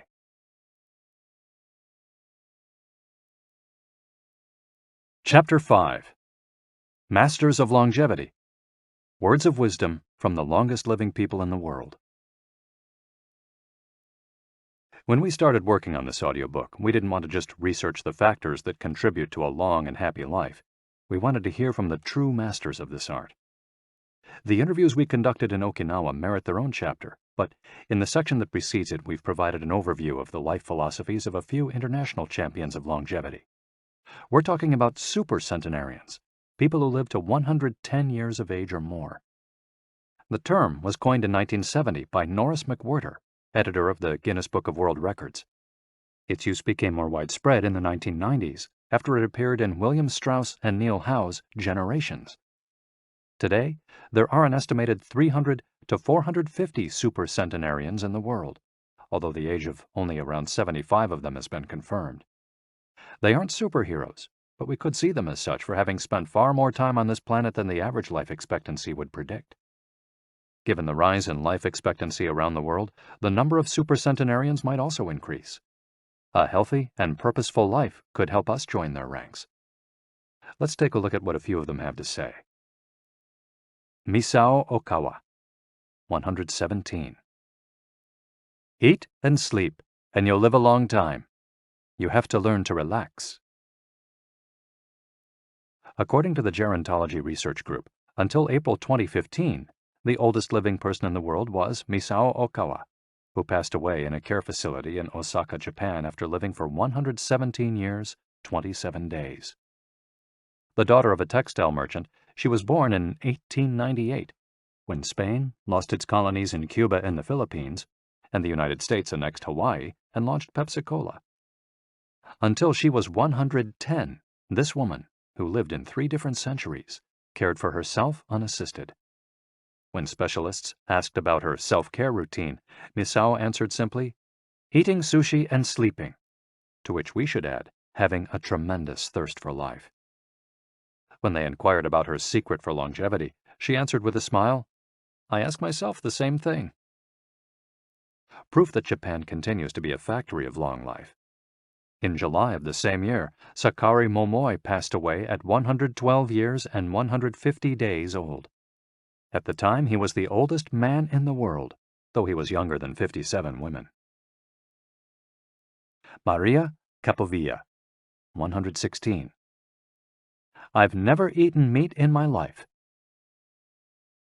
Born in Ecuador in 1889, Maria Capovilla was recognized by Guinness as the world's oldest person. She died of pneumonia in 2006 at 116 years and 347 days old, leaving behind 3 children, 12 grandchildren, and 20 great and great-great-grandchildren. She gave one of her last interviews at age 107, sharing her memories and her thoughts. I'm happy, and I give thanks to God who keeps me going. I never thought I'd live so long. I thought I'd die long ago. My husband, Antonio Capovilla, was the captain of a ship. He passed away at 84. We had 2 daughters and a son, and now I have many grandchildren and great-grandchildren. Things were better back in the old days. People behaved better. We used to dance, but we were more restrained. There was this one song I loved dancing to, Maria, by Luis Alarcón. I still remember most of the words. I also remember many prayers and say them every day. I like the waltz, and can still dance it. I also still make crafts. I do some of the things I did when I was in school. When she had finished recalling her past, she began to dance, one of her great passions, with an energy that made her seem decades younger. When asked about her secret for longevity, she responded simply, I don't know what the secret to long life is. The only thing I do is, I've never eaten meat in my life. I attribute it to that. Jean Calment, 122. Everything's fine. Born in Arles, France, in February 1875, Jean Calment lived until August 4, 1997, making her, at 122, the oldest person of verified age in history. She jokingly said that she competed with Methuselah, and there is no question that she broke numerous records as she went on celebrating birthdays. She died of natural causes at the end of a happy life, during which she denied herself almost nothing. She rode a bicycle until she turned 100. She lived on her own until 110, when she agreed to move into a nursing home after accidentally starting a small fire in her apartment. She stopped smoking at 120 when her cataracts started making it hard for her to bring a cigarette to her lips. One of her secrets may have been her sense of humor. As she said on her 120th birthday, I see badly, I hear badly, and I feel bad, but everything's fine. Walter Bruning, 114. If you keep your mind and body busy, you'll be around a long time. Born in Minnesota in 1896, Walter Bruning was able to see 3 centuries in his lifetime. He died in Montana in 2011 from natural causes. He'd had 2 wives and a 50-year career on the railroad. At 83, he retired to an assisted living center in Montana, where he remained until his death. He is the second oldest man of verified age ever born in the United States. He gave many interviews in his final years, insisting that his longevity stemmed from, among other things, his habit of eating only 2 meals per day and working for as many hours as he could. "Your mind and your body, you keep both busy," he said on his 112th birthday. "You'll be here a long time." Back then, he was still exercising every day. Among Bruning's other secrets, he had a habit of helping others, and he wasn't afraid of dying. As he declared in a 2010 interview with the Associated Press, "We're all going to die. Some people are scared of dying. Never be afraid to die, because you're born to die." Before passing away in 2011, he is said to have told a pastor that he'd made a deal with God. If he wasn't going to get better, it was time to go. Alexander Emich, 111. "I just haven't died yet."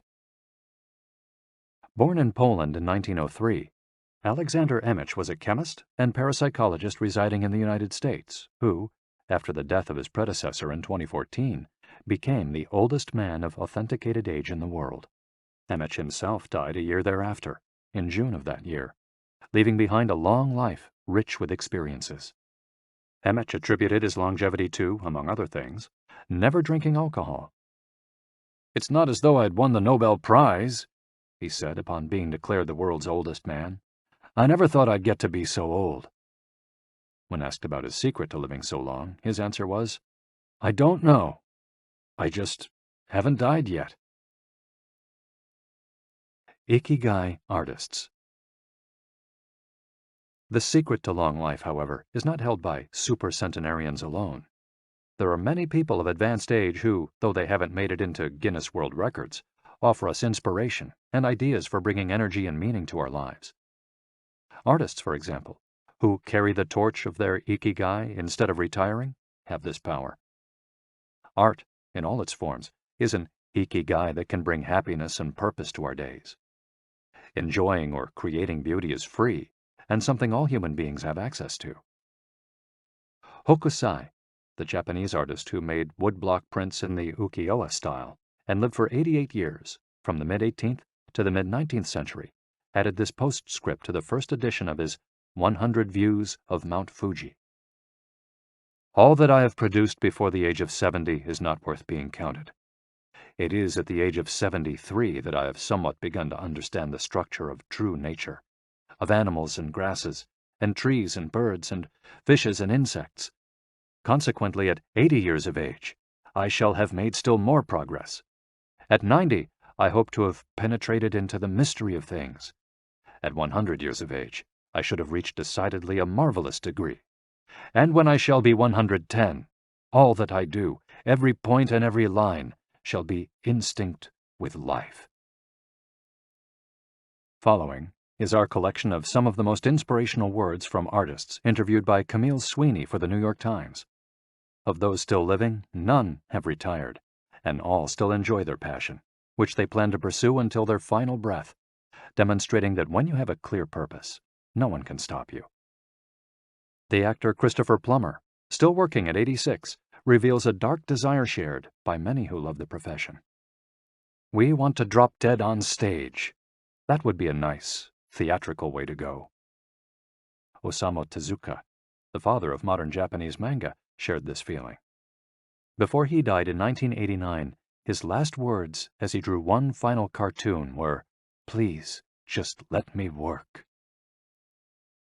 The 86-year-old filmmaker Frederick Wiseman declared on a stroll through Paris that he likes to work, which is why he does it with such intensity. "Everybody complains about their aches and pains and all that, but my friends are either dead or are still working," he said. Carmen Herrera, a painter who just entered her 100th year, sold her first canvas at 89. Today, her work is in the permanent collections of the Tate Modern and the Museum of Modern Art. When asked how she viewed her future, she responded, "I am always waiting to finish the next thing. Absurd, I know. I go day by day." Never stop learning. You may grow old and trembling in your anatomies. You may lie awake at night listening to the disorder of your veins. you may miss your only love. You may see the world about you devastated by evil lunatics, or know your honor trampled in the sewers of baser minds. There is only one thing for it, then: to learn. Learn why the world wags, and what wags it. That is the only thing which the mind can never exhaust, never alienate, never be tortured by, never fear or distrust, and never dream of regretting. T.H. White, the Once and Future King. For his part, naturalist and author Edward O. Wilson asserted, "I feel I have enough experience to join those who are addressing big questions. About 10 years ago, when I began reading and thinking more broadly about the questions of what are we, where did we come from, and where are we going, I was astonished at how little this was being done." Ellsworth Kelly, an artist who passed away in 2015 at the age of 92, assured us that the idea that we lose our faculties with age is, in part, a myth, because instead we develop a greater clarity and capacity for observation. It's one thing about getting older: you see more. Every day, I'm continuing to see new things. That's why there are new paintings. At age 86, the architect Frank Gehry reminds us that some buildings can take 7 years, from the time you're hired until you're finished, a fact that favors a patient attitude with regard to the passage of time. The man responsible for the Guggenheim Museum Bilbao, however, knows how to live in the here and now.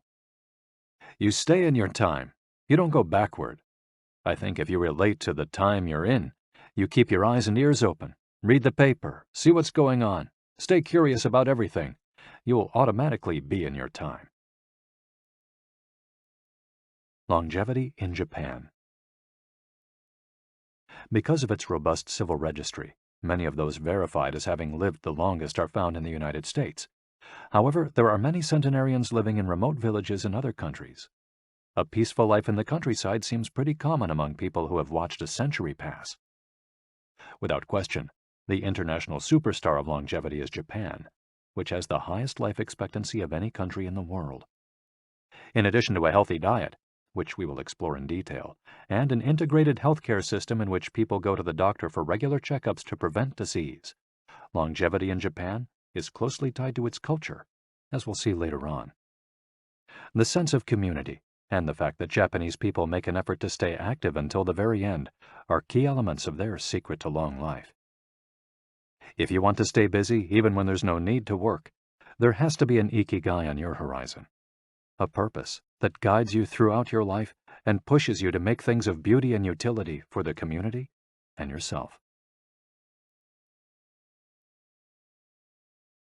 Chapter 6. Lessons from Japan's Centenarians. Traditions and Proverbs for Happiness and Longevity. To get to Ogimi, we had to fly nearly 3 hours from Tokyo to Naha, the capital of Okinawa. Several months earlier, we'd contacted the town council of a place known as the Village of Longevity to explain the purpose of our trip and our intention to interview the oldest members of the community. After numerous conversations, we finally got the help we were looking for and were able to rent a house just outside the town. 1 year after starting this project, we found ourselves on the doorstep of some of the longest living people in the world. We realized right away that time seems to have stopped there, as though the entire town were living in an endless here and now. Arriving in Ogimi. After 2 hours on the road from Naha, we're finally able to stop worrying about the traffic. To our left are the sea and an empty stretch of beach. To our right, the mountainous jungle of Okinawa's Yanbaru forests. Once Route 58 passes Nago, where Orion beer, the pride of Okinawa, is made, it skirts the coast until it reaches Ogimi. Every now and then a few little houses and stores crop up in the narrow stretch of land between the road and the base of the mountain. We pass small clusters of houses scattered here and there as we enter the municipality of Ogimi, but the town doesn't really seem to have a center. Our GPS finally guides us to our destination, the Center for the Support and Promotion of Well-Being, housed in an unattractive cinder block building right off the highway. We go in through the back door, where a man named Taira is waiting for us. Beside him is a petite, cheerful woman who introduces herself as Yuki. 2 other women immediately get up from desks and show us to a conference room. They serve us each a cup of green tea and a few shikuwasa, a small citrus fruit that packs a big nutritional punch, as we'll see later on. Taira sits down across from us in his formal suit and opens up a large planner and a 3-ring binder. Yuki sits next to him. The binder contains a list of all the town's residents, organized by age and club, or moai. Taira points out that these groups of people who help one another are characteristic of Ogimi. The moai are not organized around any concrete objective. They function more like a family. Taira also tells us that volunteer work, rather than money, drives much of what happens in Ogimi. Everyone offers to pitch in, and the local government takes care of assigning tasks. This way, everyone can be useful and feels like part of the community. Ogimi is the penultimate town before Cape Heido, the northernmost point of the largest island in the archipelago. From the top of Ogimi's mountains, we're able to look down over the whole town. Almost everything is the green of the Yanbaru jungle, making us wonder where the nearly 3,200 residents are hiding. We can see a few houses, but they're scattered in little clusters near the sea or in small valleys, accessible by side roads. Communal life.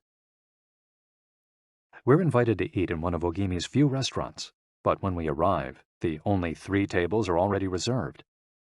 "Don't worry, we'll go to Churaumi instead. It never fills up," says Yuki, walking back to the car. She's still driving at age 88, and takes great pride in that.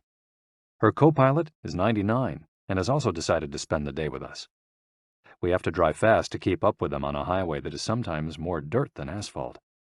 Finally reaching the other end of the jungle, we can at last sit down to eat. "I don't really go to restaurants," Yuki says as we take our seats. "Almost everything I eat comes from my vegetable garden, and I buy my fish from Tanaka, who's been my friend forever." The restaurant is right by the sea, and seems like something from the planet Tatooine from Star Wars. The menu boasts in large letters that it serves slow food, prepared with organic vegetables grown in the town. "But really," Yuki continues, "food is the least important thing." She is extroverted and rather pretty. She likes to talk about her role as the director of several associations run by the local government. "Food won't help you live longer," she says, bringing to her lips a bite of the diminutive confection that followed our meal. "The secret is smiling and having a good time." There are no bars and only a few restaurants in Ogimi, but those who live there enjoy a rich social life that revolves around community centers. The town is divided into 17 neighborhoods, and each one has a president and several people in charge of things like culture, festivals, social activities, and longevity. Residents pay close attention to this last category. We're invited to the community center of one of the 17 neighborhoods. It's an old building right next to one of the mountains of the Yanbaru jungle, home to Bunagaya, the town's iconic sprites. The Bunagaya spirits of the Yanbaru jungle. Bunagaya are magical creatures that inhabit the Yanbaru jungle near Ogimi and its surrounding towns. They manifest as children with long red hair and like to hide in the jungle's kajumaru, banyan trees, and go fishing on the beach. Many of Okinawa's stories and fables are about Bunagaya sprites. They're mischievous, playful, and unpredictable.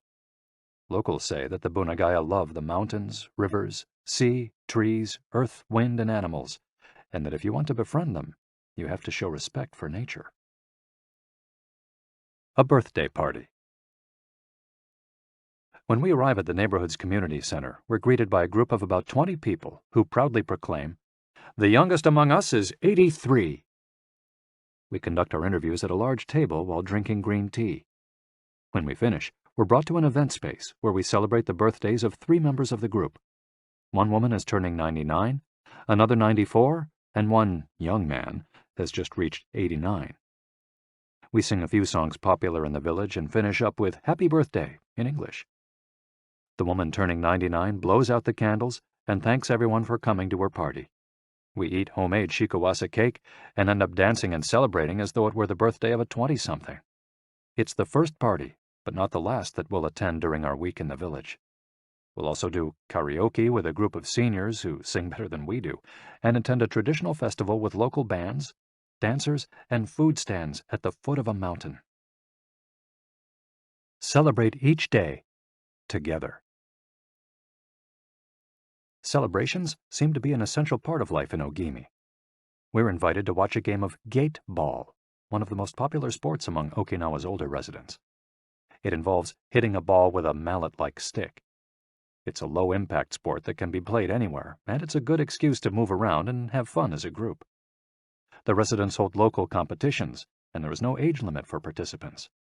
We participate in the weekly game and lose to a woman who recently turned 104. Everyone cheers, and the defeated look on our faces elicits laughter. In addition to playing and celebrating as a community, spirituality is also essential to the happiness of the village's residents. The gods of Okinawa.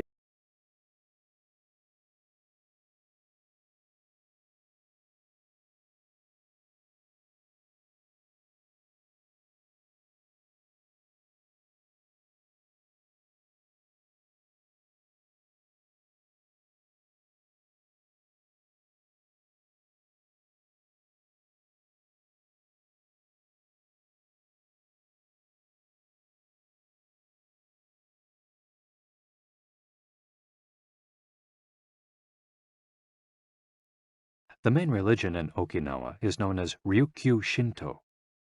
Ryukyu is the original name of the Okinawa archipelago, and Shinto means the path of the gods. Ryukyu Shinto combines elements of Chinese Taoism, Confucianism, Buddhism, and Shintoism with shamanistic and animistic elements. According to this ancient faith, the world is populated by an infinite number of spirits divided into several types: spirits of the home, of the forest, of the trees, and of the mountains.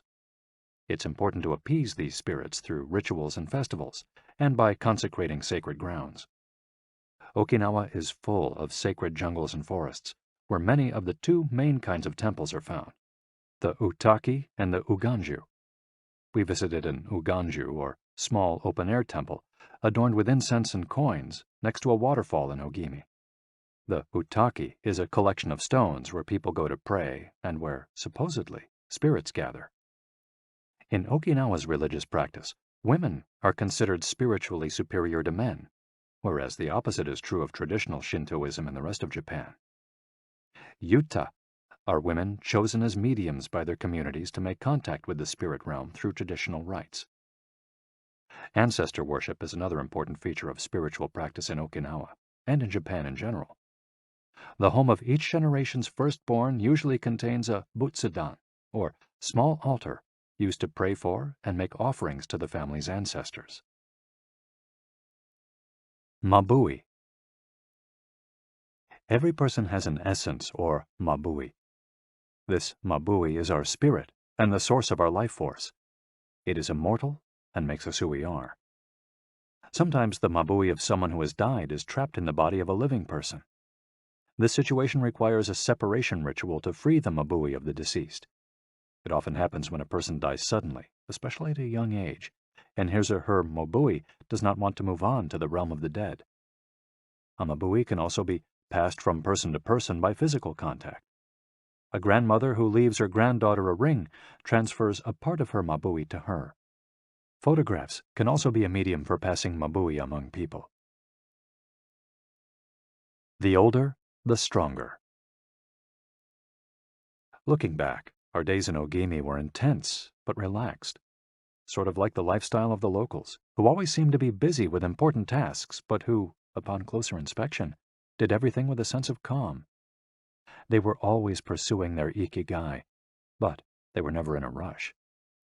Not only did they seem to be happily busy, but we also noticed that they followed the other principles for happiness that Washington Burnap stated 200 years ago. The grand essentials to happiness in this life are something to do, something to love, and something to hope for. On our last day, we went to buy gifts at a small market at the edge of town. The only things sold there are local vegetables, green tea, and shikawasa juice, along with bottles of water from a spring hidden in the Yanburu forests, bearing labels that read, "Longevity Water." We bought ourselves some of this longevity water and drank it in the parking lot, looking out over the sea and hoping that the little bottles that promised a magic elixir would bring us health and long life, and would help us find our own Ikigai. Then we took a photo with the statue of Abunagaya and walked up to it one last time to read the inscription. A declaration from the town where people live longest. At 80, I am still a child. When I come to see you at 90, send me away to wait until I am 100. The older, the stronger. Let us not depend too much on our children as we age.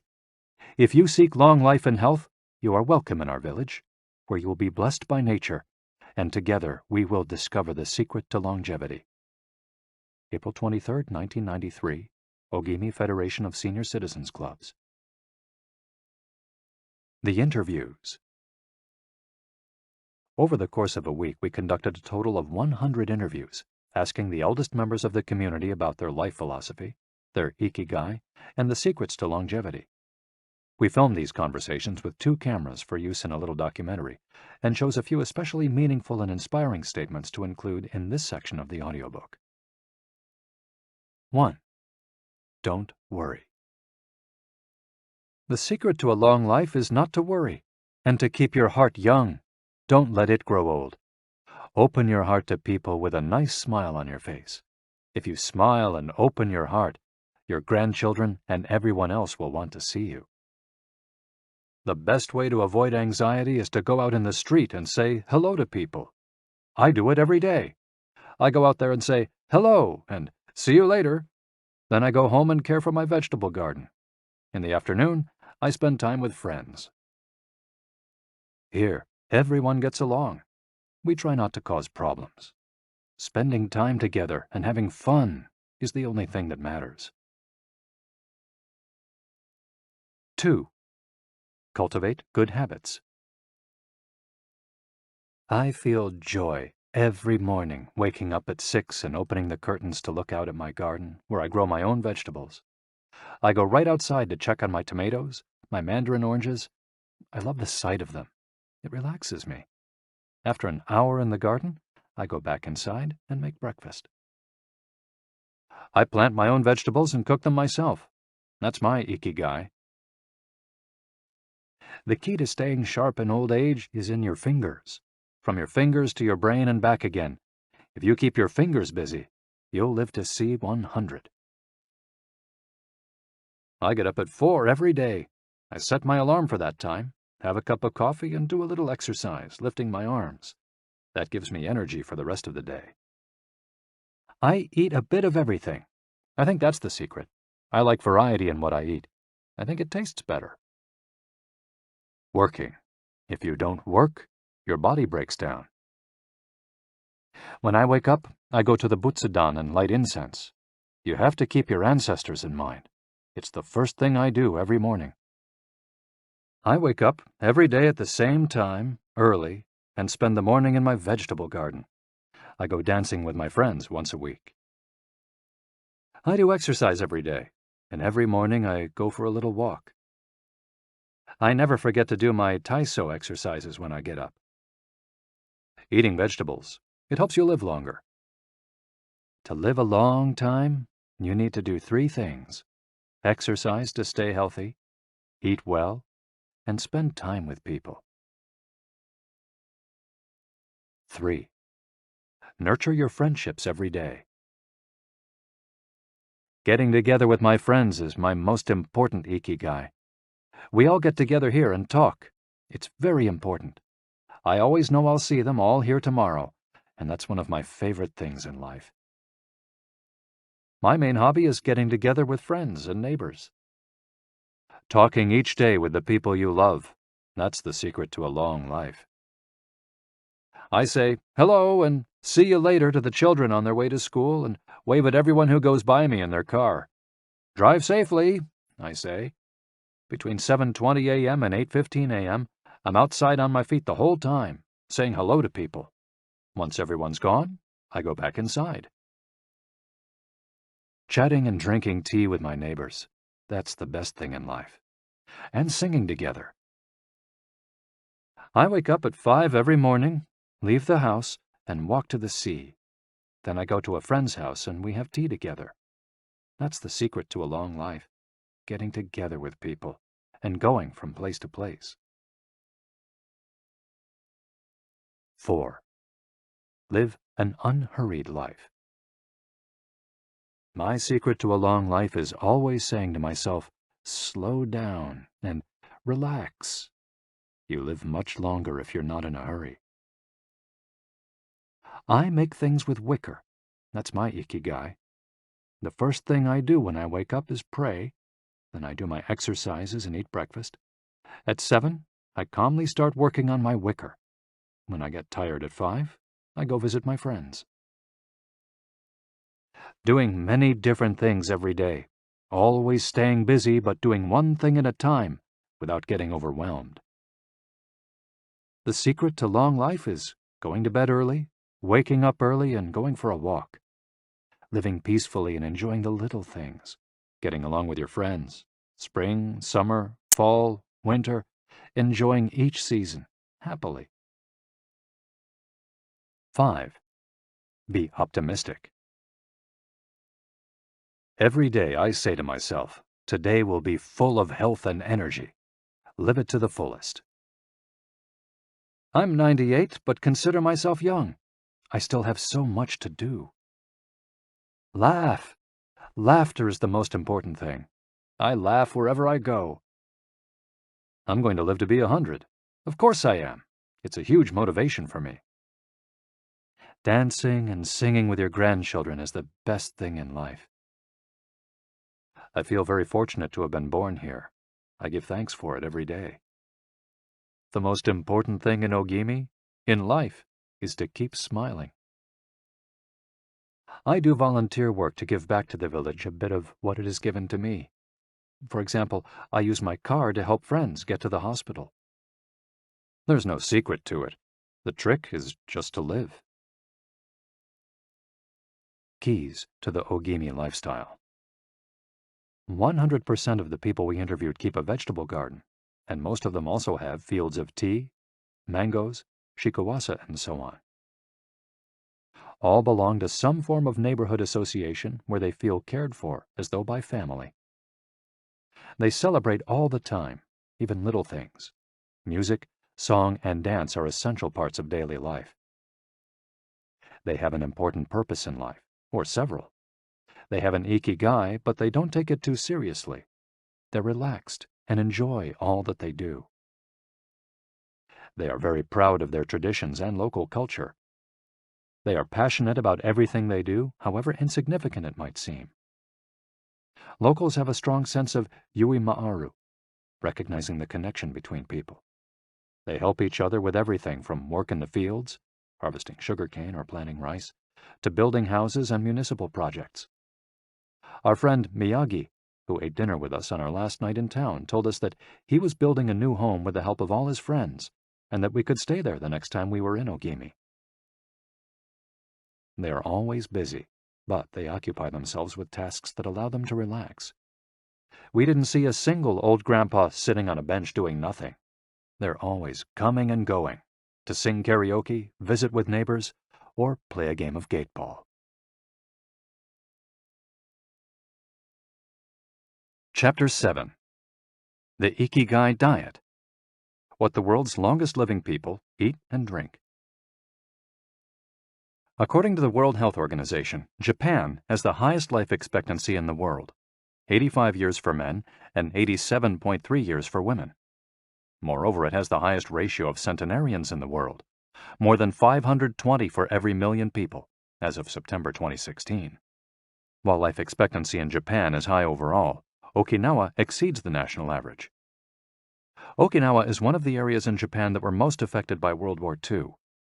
As a result not only of conflicts on the battlefield, but also of hunger and a lack of resources once the war ended, the average life expectancy was not very high during the 1940s and 1950s.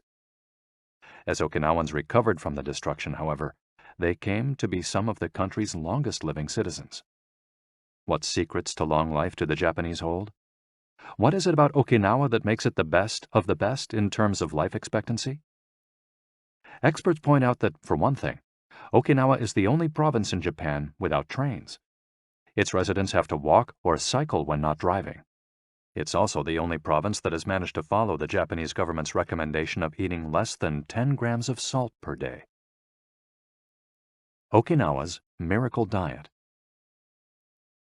The mortality rate from cardiovascular disease in Okinawa is the lowest in Japan, and diet almost certainly has a lot to do with this. It's no coincidence that the Okinawa diet is so often discussed around the world at panels on nutrition.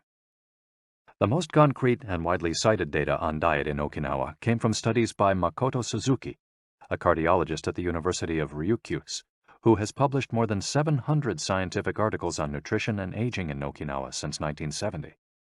Bradley J. Wilcox and D. Craig Wilcox joined Makoto Suzuki's research team and published a book considered the Bible on the subject, The Okinawa Program. They reached the following conclusions. Locals eat a wide variety of foods, especially vegetables. Variety seems to be key. A study of Okinawa's Centenarians showed that they ate 206 different foods, including spices, on a regular basis.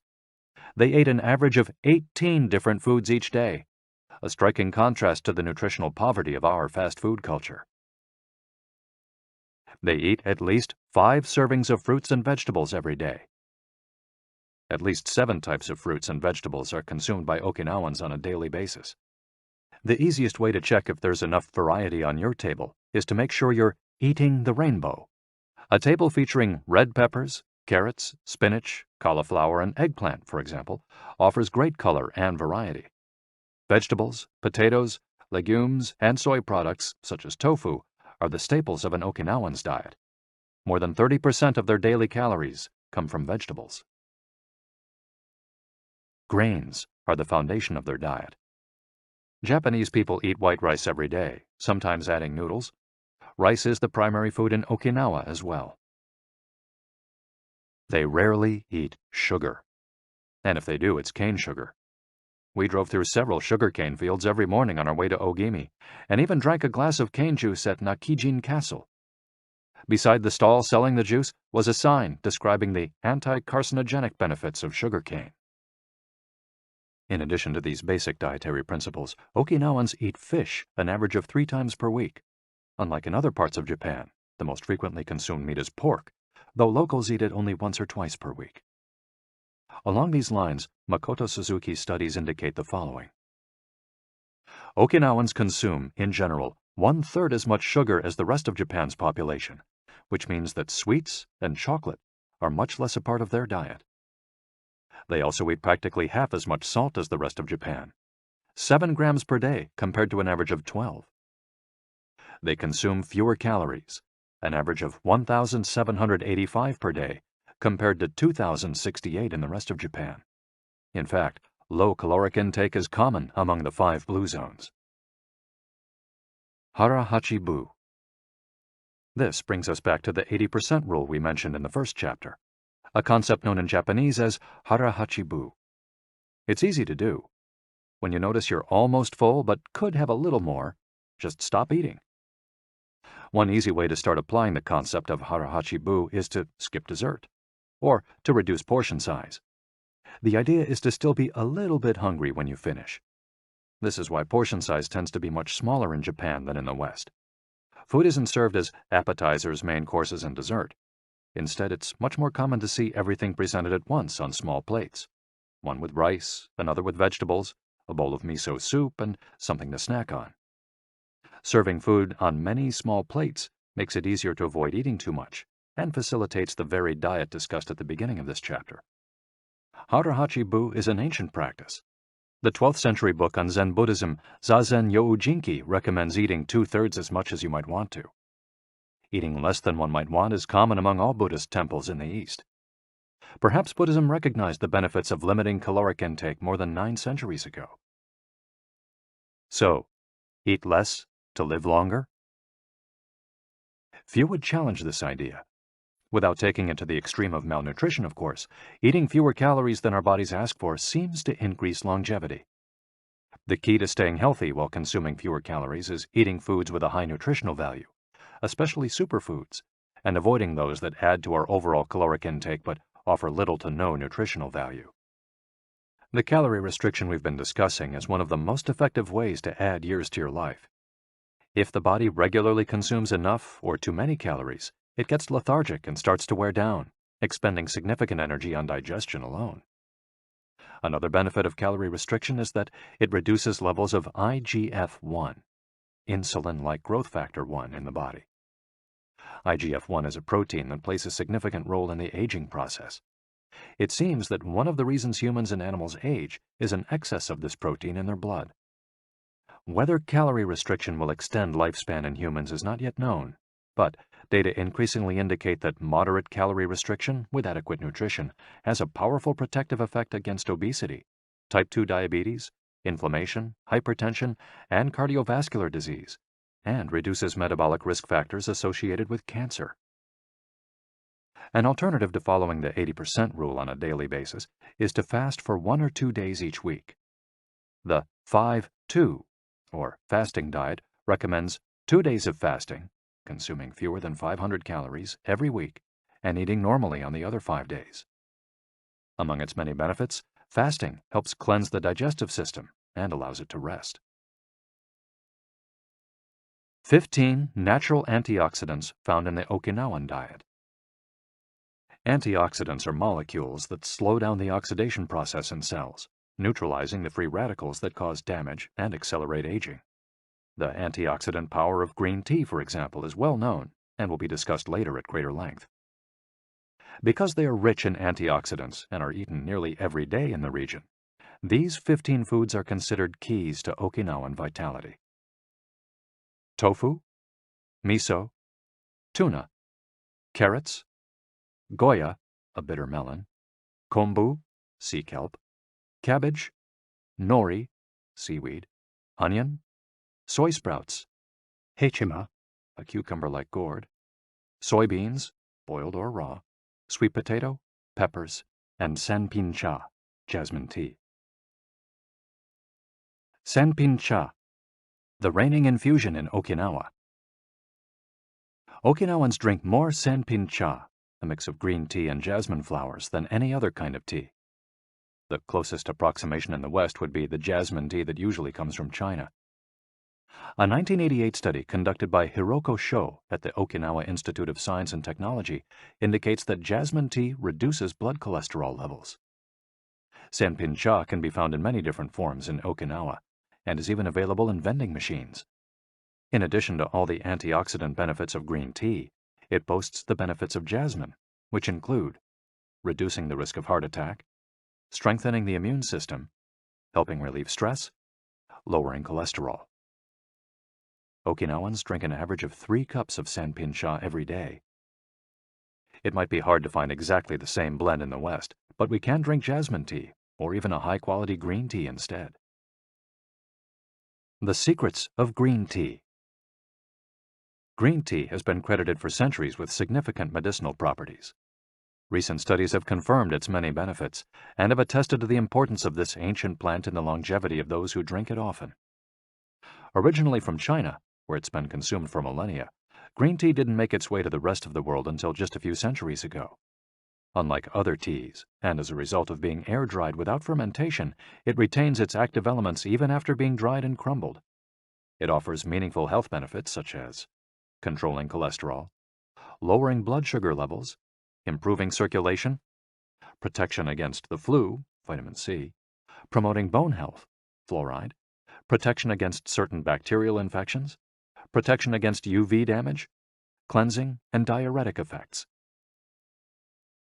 White tea, with its high concentration of polyphenols, may be even more effective against aging.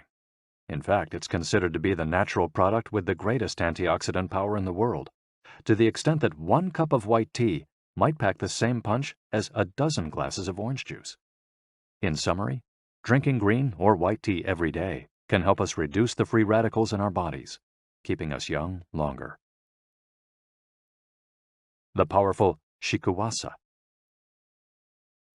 Shikuwasa is the citrus fruit par excellence of Okinawa, and Ogimi is its largest producer in all of Japan.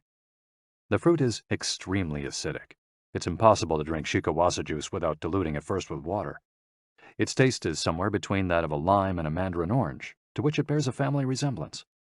Shikuwasas also contain high levels of nobiletin, a flavonoid rich in antioxidants.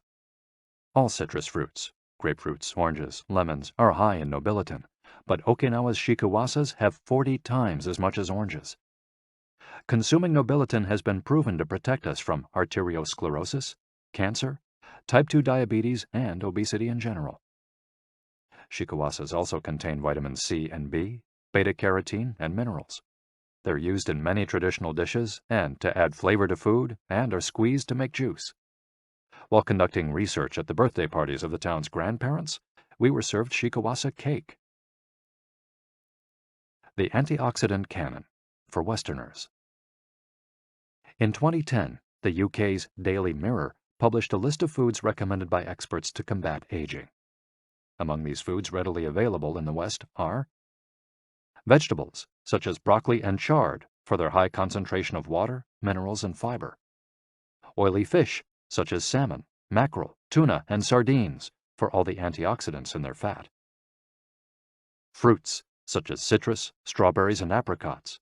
They're an excellent source of vitamins and help eliminate toxins from the body. Berries, such as blueberries and goji berries. They're rich in phytochemical antioxidants. Dried fruits, which contain vitamins and antioxidants and give you energy. Grains, such as oats and wheat, which give you energy and contain minerals. Olive oil, for its antioxidant effects that show in your skin. Red wine, in moderation, for its antioxidant and vasodilatory properties. Foods that should be eliminated are refined sugar and grains, processed baked goods, and prepared foods, along with cow's milk and all its derivatives.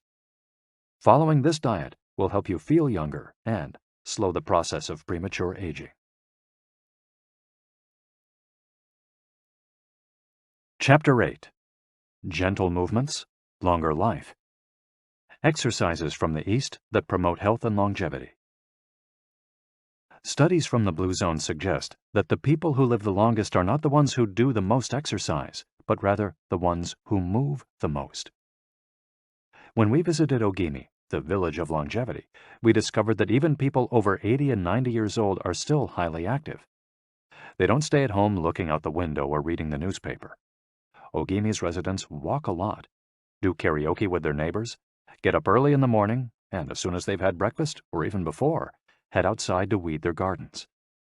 They don't go to the gym or exercise intensely, but they almost never stop moving in the course of their daily routines. As easy as getting out of your chair. Metabolism slows down 90% after 30 minutes of sitting. The enzymes that move the bad fat from your arteries to your muscles, where it can get burned off, slow down.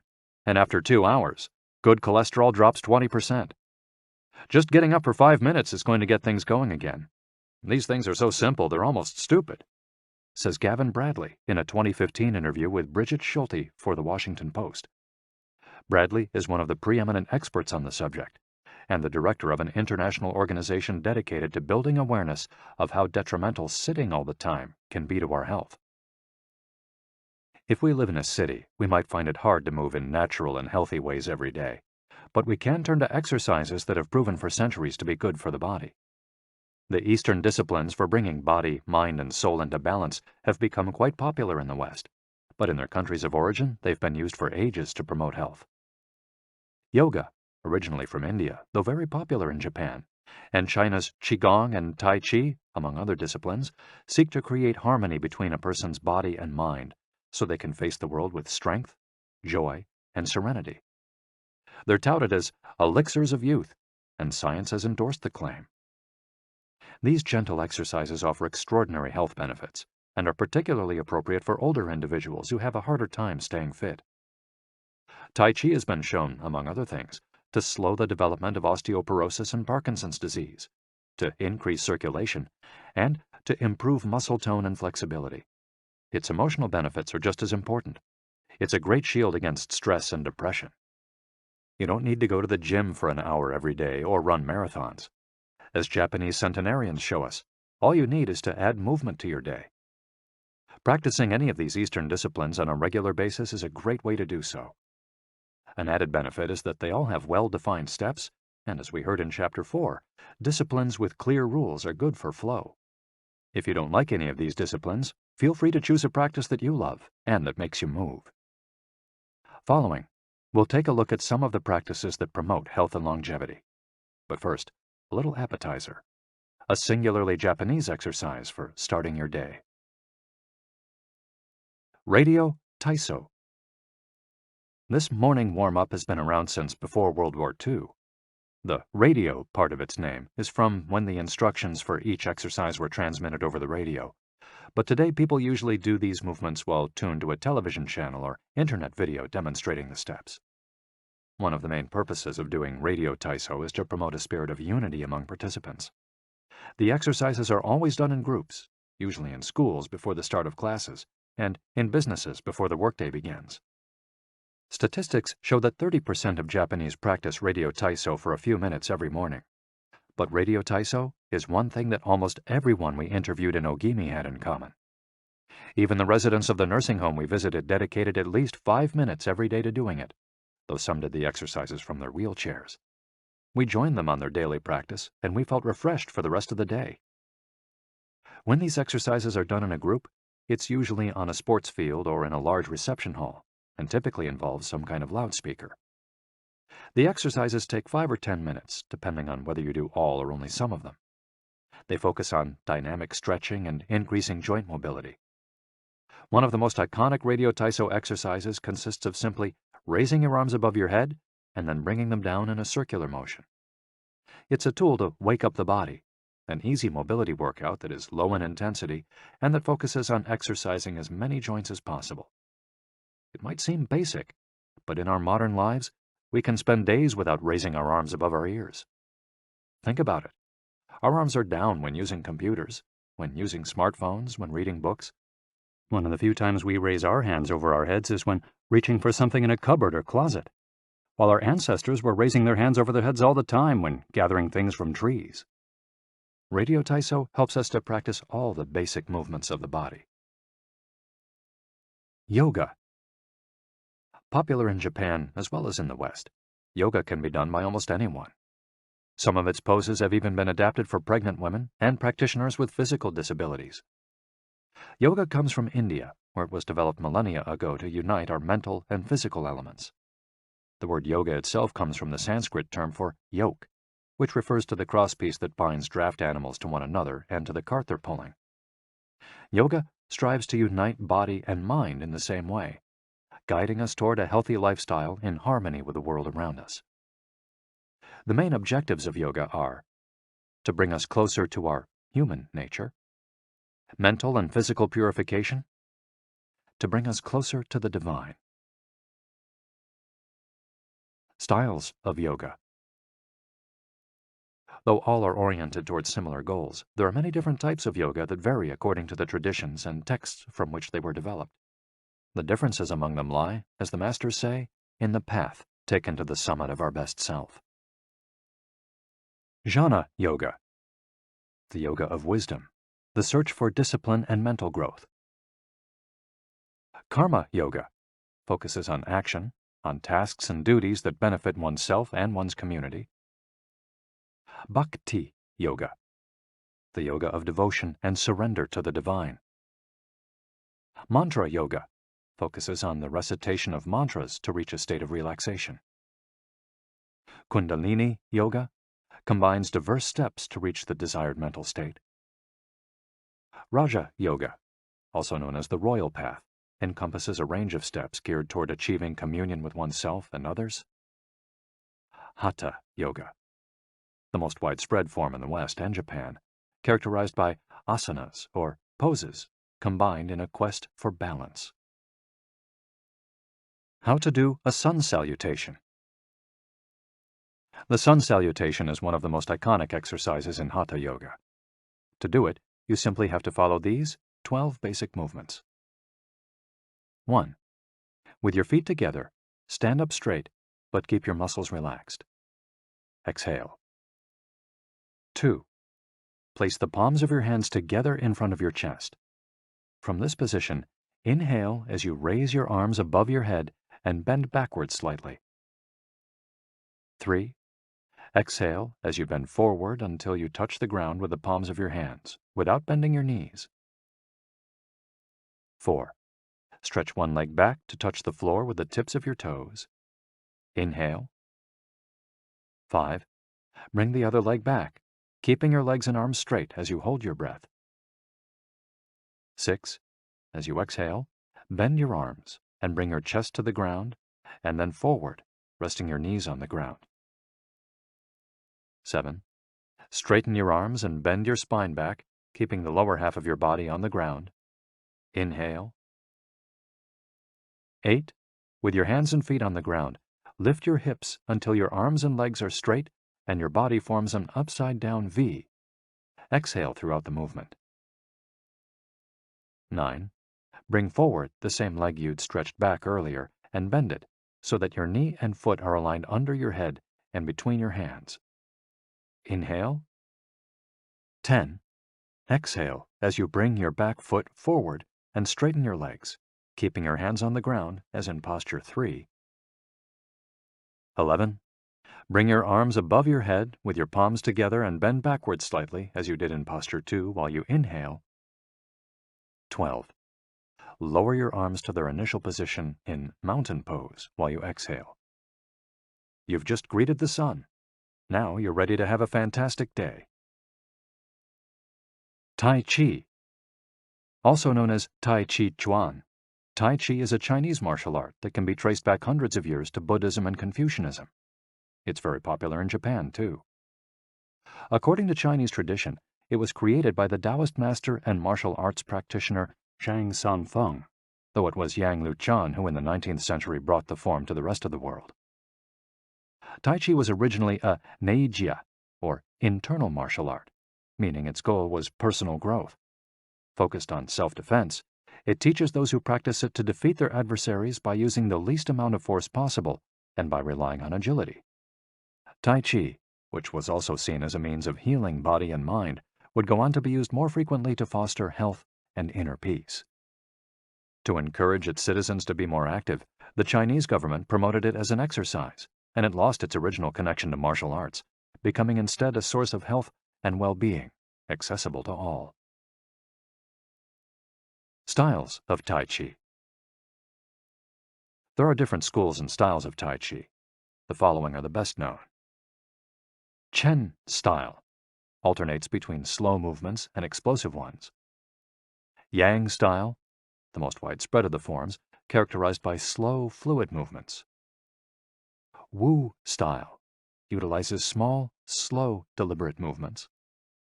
Hao style, centered on internal movements, with almost microscopic external movements, one of the least practiced forms of Tai Chi, even in China. Despite their differences, these styles all have the same objectives. 1. To control movement through stillness. 2. To overcome force through finesse. 3. To move second and arrive first. 4. To know yourself and your opponent. The 10 basic principles of Tai Chi. According to the master Yang Cheng Fu, the correct practice of Tai Chi follows 10 basic principles. 1. Elevate the crown of your head and focus all your energy there. 2.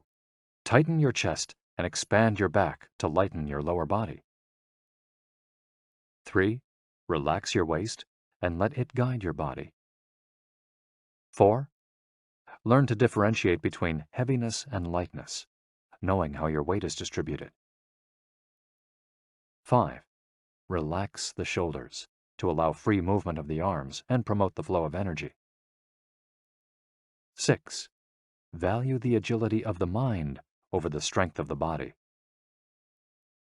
7. Unify the upper and lower body so they act in concert. 8. Unify the internal and the external to synchronize mind, body, and breath. 9. Do not break the flow of your movement. Maintain fluidity and harmony. 10. Look for stillness in movement. An active body leads to a calm mind. Imitating clouds. One of the best-known movements in Tai Chi consists of following the form of clouds in an exercise called wave hands like clouds. Here are the steps. 1. Extend your arms in front of you with your palms down. 2. Turn your palms to face in, as though you were hugging a tree trunk. 3. Open your arms out to the side. 4. Bring the left arm up and center, and the right arm down and center. 5. Trace the shape of a ball in front of your body. 6.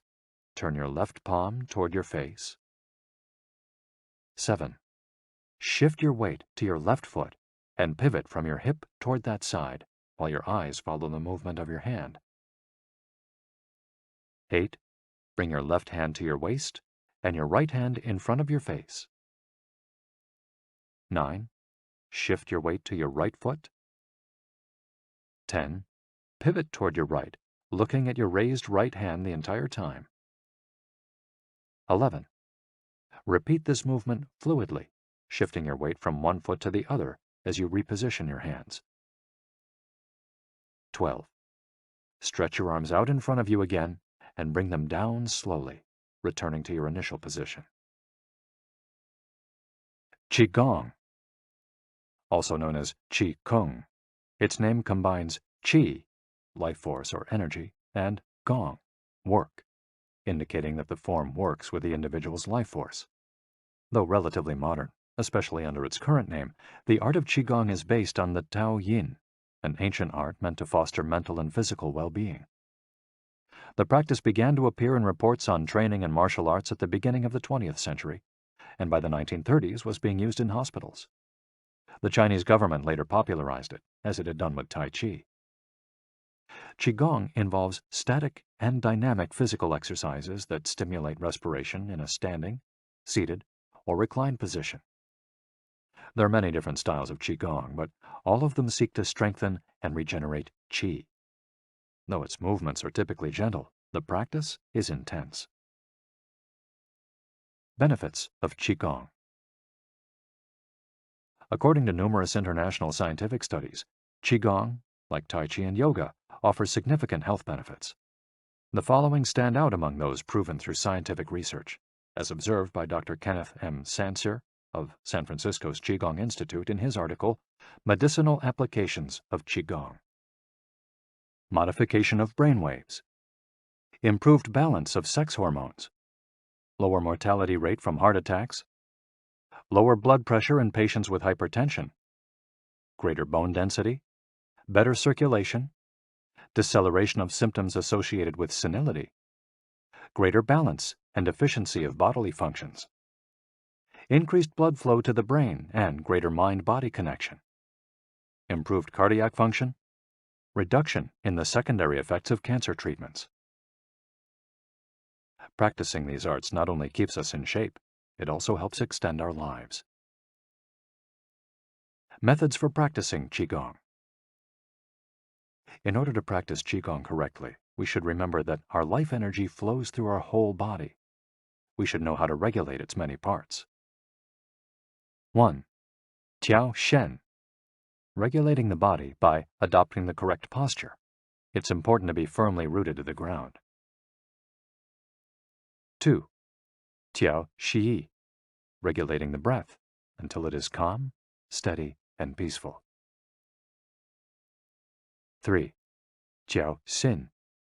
Regulating the mind, the most complicated part as it implies emptying the mind of thoughts.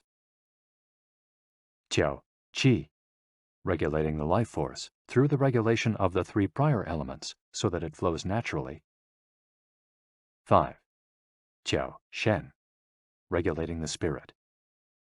The spirit is both strength and root in battle, as Yang Jwing-Ming explains in The Essence of Taiji Qigong. In this way, the whole organism will be prepared to work together toward a single goal. The 5 elements of Qigong. One of Qigong's best-known exercises is a series representing the 5 elements: earth, water, wood, metal, and fire. This series of movements seeks to balance the 5 currents of energy in order to improve brain and organ function. There are several ways to do these movements.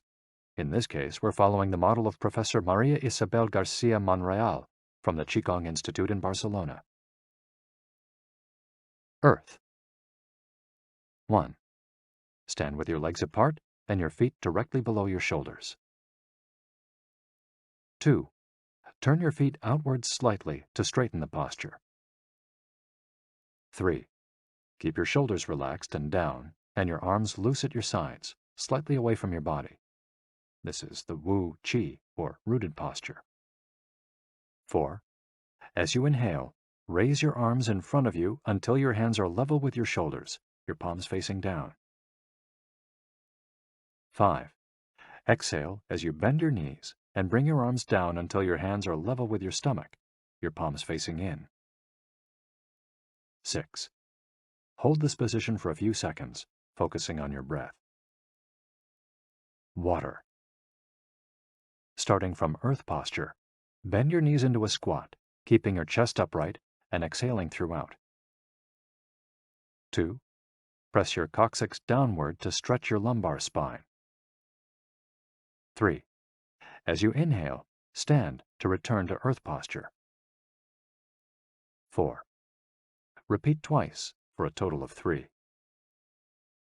Wood. 1. Starting from earth posture, turn your palms upward and open your arms to the side, forming a circle as you inhale until your hands are level with your clavicle. Turn your hands so that your palms and elbows point downward while keeping your shoulders relaxed. 2. Reverse the movement as you exhale, making a downward circle with your arms until you reach your initial position. 3. Repeat twice for a total of 3. Metal. 1. Starting from earth posture, raise your arms until your hands are level with your sternum. 2. Turn your palms toward each other, about 4 inches apart, with your fingers relaxed and slightly separated, pointing upward. 3. As you inhale, move your hands away from each other until they are shoulder width apart. 4. As you exhale, bring your hands toward each other until they are back in position 2. 5. Repeat twice for a total of 3, observing the concentration of energy as you bring your hands together in front of your lungs. Fire. 1. Starting from earth posture, bring your hands level with your heart as you inhale, with one hand slightly above the other and your palms facing each other. 2. Rotate your hands to feel the energy of your heart. 3. Turn from your waist gently to the left, keeping your torso relaxed and your forearms parallel to the ground. 4. With your palms still facing each other, separate your hands, bringing one up until it is level with your shoulder and the other down in front of your abdomen. 5. Turn from your waist gently to the right, keeping your torso relaxed and your forearms parallel to the ground. 6. As you exhale, let your hands come back together in front of your heart. 7. With your palms still facing each other, separate your hands, bringing one up until it is level with your shoulder and the other down in front of your abdomen. Completing the series. 1. Starting from earth posture, inhale as you bring your hands level with your shoulders, palms facing down. 2. As you exhale, lower your arms to rest at your sides, returning to the initial Wu Qi posture. Shiatsu. Created in Japan in the early 20th century, principally for the treatment of arthritis, Shiatsu also works on energy flow through the application of pressure with the thumbs and the palms of the hands. In combination with stretching and breathing exercises, it seeks to create equilibrium among the different elements of the body. The following quote is about the Tao Yin, a general term referring to the ancient arts meant to foster mental and physical well-being. It is not important that a Tao Yin have a name. He is imitating something or is engraved in jade. What is important is the technique and the essence of what is really practiced. Stretching and contracting, bending and lifting of the head, stepping, lying down, resting or standing, walking or stepping slowly, screaming or breathing, everything can be a Tao Yin. Ge Hong. Breathe better. Live longer.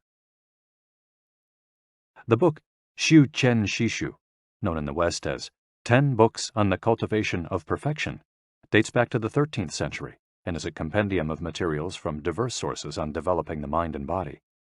It quotes, among others, the celebrated Chinese doctor and essayist Sun Simiao, who lived during the 6th century. Sun Simiao was a proponent of a technique called the 6 healing sounds, which involves the coordination of movement, breathing, and pronouncing sounds with the purpose of bringing our souls to a place of calm. The 6 sounds are XU, pronounced like shh, with a deep sigh, which is associated with the liver. HE, pronounced like her, with a yawn, which is associated with the heart. SI, pronounced like sir, with a slow exhale, which is associated with the lungs. CHUI, pronounced like chui, with a forceful exhale, which is also associated with the kidneys. HOO, pronounced like hu, which is associated with the spleen, and XI, pronounced like shi, which connects the whole body. The following poem by Sun Simiao offers clues about how to live well according to the season. It reminds us of the importance of breathing and suggests that as we breathe, we visualize the organs associated with each of the healing sounds. In spring, breathe shh for clear eyes, and so wood can aid your liver. In summer, reach for her, so that heart and fire can be at peace. In fall, breathe sir to stabilize and gather metal, keeping the lungs moist. For the kidneys, next, breathe chui and see your inner waters calm. The triple heater needs your shi to expel all heat and troubles. In all 4 seasons, take deep breaths so your spleen can process food. And of course, avoid exhaling noisily. Don't let even your own ears hear you. The practice is most excellent and will help preserve your divine elixir. It might feel confusing to be presented with all the Eastern traditions we've introduced in this chapter. The takeaway is that they all combine a physical exercise with an awareness of our breath. These 2 components, movements and breath, help us to bring our consciousness in line with our body, instead of allowing our mind to be carried away by the sea of daily worries. Most of the time, we're just not aware enough of our breathing.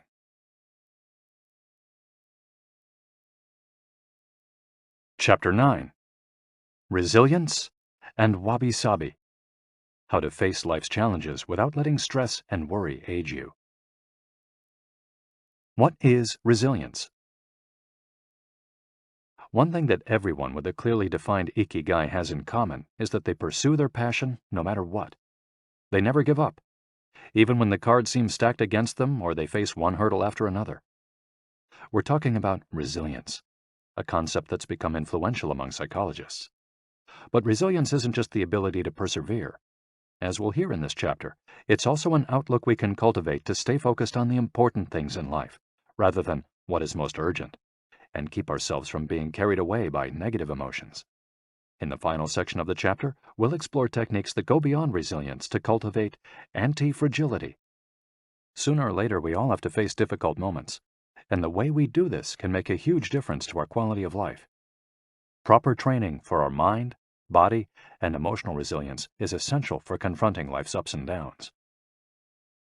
Nana Korobiya Oki. Fall 7 times, rise 8. Japanese proverb.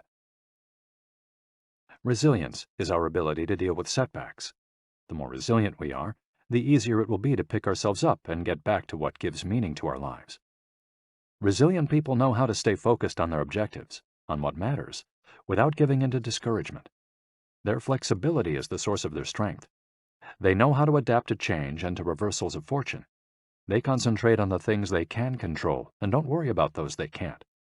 In the words of the famous Serenity Prayer by Reinhold Niebuhr, God, give us grace to accept with serenity the things that cannot be changed. Courage to change the things which should be changed, and the wisdom to distinguish the one from the other. Emotional resilience through Buddhism and Stoicism.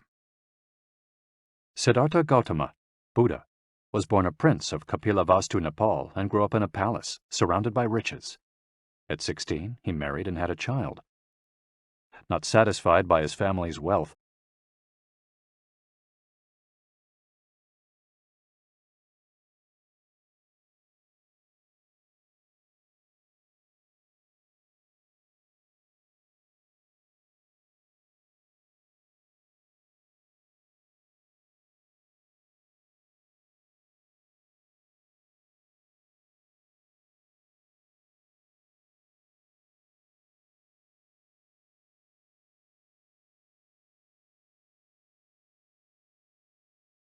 he decided to try a different lifestyle and ran away from the palace to live as an ascetic.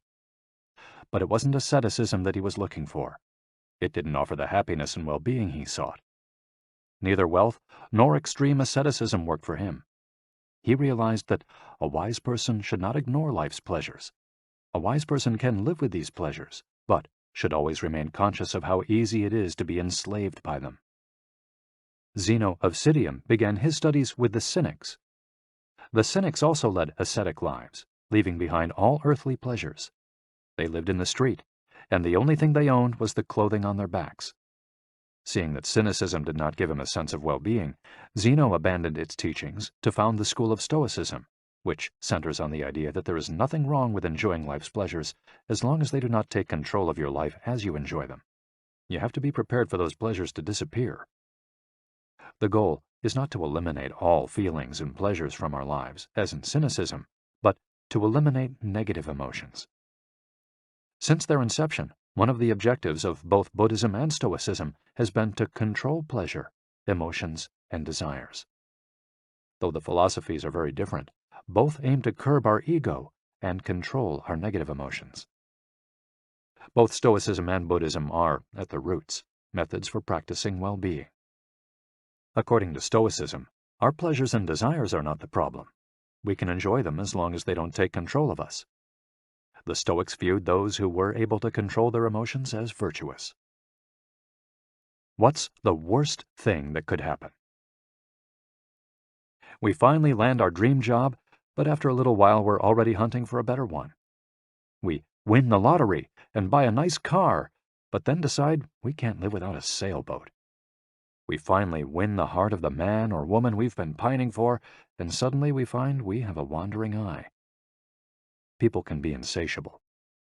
The Stoics believe that these kinds of desires and ambitions are not worth pursuing.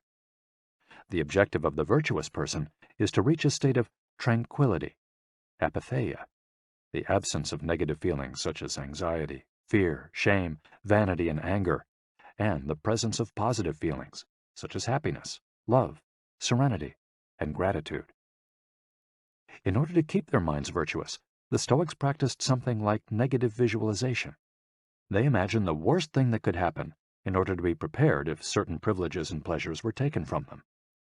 To practice negative visualization, we have to reflect on negative events, but without worrying about them. Seneca, one of the richest men in ancient Rome, lived a life of luxury, but was, nonetheless, an active Stoic. He recommended practicing negative visualization every night before falling asleep. In fact, he not only imagined these negative situations, he actually put them into practice. For example, by living for a week without servants, or the food and drink he was used to as a wealthy man. As a result, he was able to answer the question, what's the worst thing that could happen? Meditating for healthier emotions. In addition to negative visualization and not giving in to negative emotions, another central tenet of Stoicism is knowing what we can control and what we can't, as we see in the Serenity Prayer. Worrying about things that are beyond our control accomplishes nothing. We should have a clear sense of what we can change and what we can't, which in turn will allow us to resist giving in to negative emotions. In the words of Epictetus, it's not what happens to you, but how you react that matters. In Zen Buddhism, Meditation is a way to become aware of our desires and emotions, and thereby free ourselves from them. It's not simply a question of keeping the mind free of thoughts, but instead involves observing our thoughts and emotions as they appear, without getting carried away by them. In this way, we train our minds not to get swept up in anger, jealousy, or resentment. One of the most commonly used mantras in Buddhism focuses on controlling negative emotions. Om Mani Padme Hum, in which Om is the generosity that purifies the ego, Ma is the ethics that purifies jealousy, Ni is the patience that purifies passion and desire, Pad is the precision that purifies bias, Me is the surrender that purifies greed, and Hum is the wisdom that purifies hatred. The here and now and the impermanence of things. Another key to cultivating resilience is knowing in which time to live. Both Buddhism and Stoicism remind us that the present is all that exists, and it is the only thing we can control. Instead of worrying about the past or the future, we should appreciate things just as they are in the moment, in the now. The only moment in which you can be truly alive is the present moment, observes the Buddhist monk Thich Nhat Hanh. In addition to living in the here and now, the Stoics recommend reflecting on the impermanence of the things around us. The Roman Emperor Marcus Aurelius said that the things we love are like the leaves of a tree. They can fall at any moment with a gust of wind. He also said that changes in the world around us are not accidental, but rather form part of the essence of the universe, a rather Buddhist notion, in fact. We should never forget that everything we have and all the people we love will disappear at some point. This is something we should keep in mind, but without giving in to pessimism. Being aware of the impermanence of things does not have to make us sad.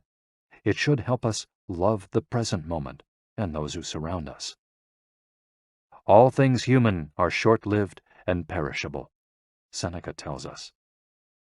The temporary, ephemeral, and impermanent nature of the world is central to every Buddhist discipline. Keeping this always in mind helps us avoid excessive pain in times of loss.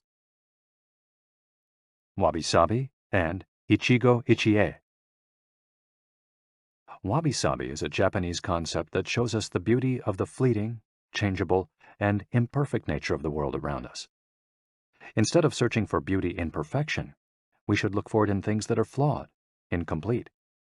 This is why the Japanese place such value, for example, on an irregular or cracked teacup. Only things that are imperfect, incomplete, and ephemeral can truly be beautiful, because only those things resemble the natural world. A complementary Japanese concept is that of Ichigo Ichie, which could be translated as, "This moment exists only now and won't come again." It's heard most often in social gatherings as a reminder that each encounter, whether with friends, family, or strangers, is unique and will never be repeated, meaning that we should enjoy the moment and not lose ourselves in worries about the past or the future. The concept is commonly used in tea ceremonies, Zen meditation, and Japanese martial arts, all of which place emphasis on being present in the moment. In the West, we've grown accustomed to the permanence of the stone buildings and cathedrals of Europe, which sometimes gives us the sense that nothing changes, making us forget about the passage of time. Greco-Roman architecture adores symmetry, sharp lines, imposing facades, and buildings and statues of the gods that outlast the centuries. Japanese architecture, on the other hand, doesn't try to be imposing or perfect, because it is built in the spirit of wabi-sabi. The tradition of making structures out of wood presupposes their impermanence and the need for future generations to rebuild them. Japanese culture accepts the fleeting nature of the human being and everything we create. The grand shrine of Ise, for example, has been rebuilt every 20 years for centuries. The most important thing is not to keep the building standing for generations, but to preserve customs and traditions, things that can withstand the passage of time better than structures made by human hands. The key is to accept that there are certain things over which we have no control, like the passage of time and the ephemeral nature of the world around us. Ichigo Ichie teaches us to focus on the present and enjoy each moment that life brings us. This is why it's so important to find and pursue our Ikigai.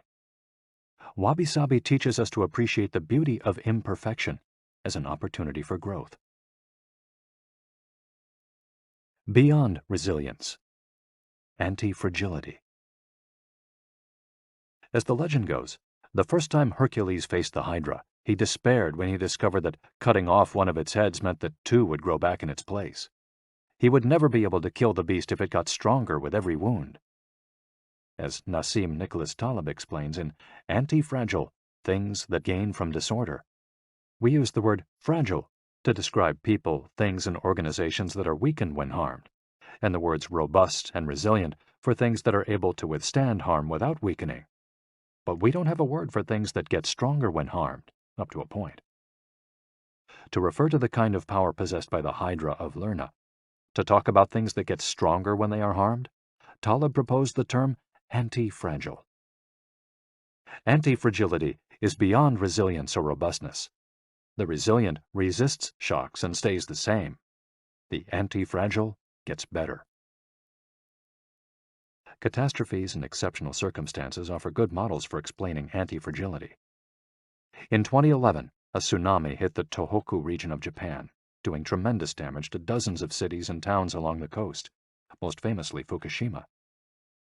When we visited the affected coast 2 years after the catastrophe, having driven for hours along cracked highways and past one empty gas station after another, we passed through several ghost towns whose streets had been taken over by the remnants of houses, piles of cars, and empty train stations. These towns were fragile spaces that had been forgotten by the government and could not recover on their own. Other places, such as Ishinomaki and Kisenuma, suffered extensive damage but were rebuilt within a few years, thanks to the efforts of many. Ishinomaki and Kisenuma showed how resilient they were in their ability to return to normal after the catastrophe. The earthquake that caused the tsunami also affected the Fukushima nuclear power plant. The Tokyo Electric Power Company engineers working at the plant were not prepared to recover from that kind of damage. The Fukushima nuclear facility is still in a state of emergency and will be for decades to come. It demonstrated its fragility in the face of an unprecedented catastrophe. The Japanese financial markets closed minutes after the earthquake. Which businesses did the best in the aftermath? Stock in big construction companies has been steadily on the rise since 2011. The need to rebuild the entire coast of Tohoku is a boon for construction. In this case, Japanese construction companies are anti-fragile, since they benefited enormously from the catastrophe. Now let's take a look at how we can apply this concept to our daily lives. How can we be more anti-fragile? Step 1. Create redundancies. Instead of having a single salary, try to find a way to make money from your hobbies, at other jobs, or by starting your own business. If you have only one salary, you might be left with nothing should your employer run into trouble, leaving you in a position of fragility. On the other hand, if you have several options and you lose your primary job, it might just happen that you end up dedicating more time to your secondary job, and maybe even make more money at it. You would have beaten that stroke of bad luck, and would be, in that case, anti-fragile. 100% of the seniors we interviewed in Ogimi had a primary and secondary occupation. Most of them kept a vegetable garden as a secondary job and sold their produce at the local market. The same idea goes for friendships and personal interests. It's just a matter, as the saying goes, of not putting all your eggs in one basket. In the sphere of romantic relationships, there are those who focus all their energy on their partner and make him or her their whole world. Those people lose everything if the relationship doesn't work out. Whereas, if they've cultivated strong friendships and a full life along the way, they'll be in a better position to move on at the end of a relationship. They'll be anti-fragile. Right now, you might be thinking, I don't need more than one salary, and I'm happy with the friends I've always had. Why should I add anything new? It might seem like a waste of time to add variation to our lives because extraordinary things don't ordinarily happen. We slip into a comfort zone. But the unexpected always happens, sooner or later. Step 2. Bet conservatively in certain areas and take many small risks in others. The world of finance turns out to be very useful in explaining this concept. If you have $10,000 saved up, you might put $9,000 of that into an index fund or fixed-term deposit and invest the remaining $1,000 in 10 startups with huge growth potential, say $100 in each. One possible scenario is that 3 of the companies fail. You lose $300. The value of 3 other companies goes down. You lose another $100 or $200. The value of 3 goes up. You make $100 or $200.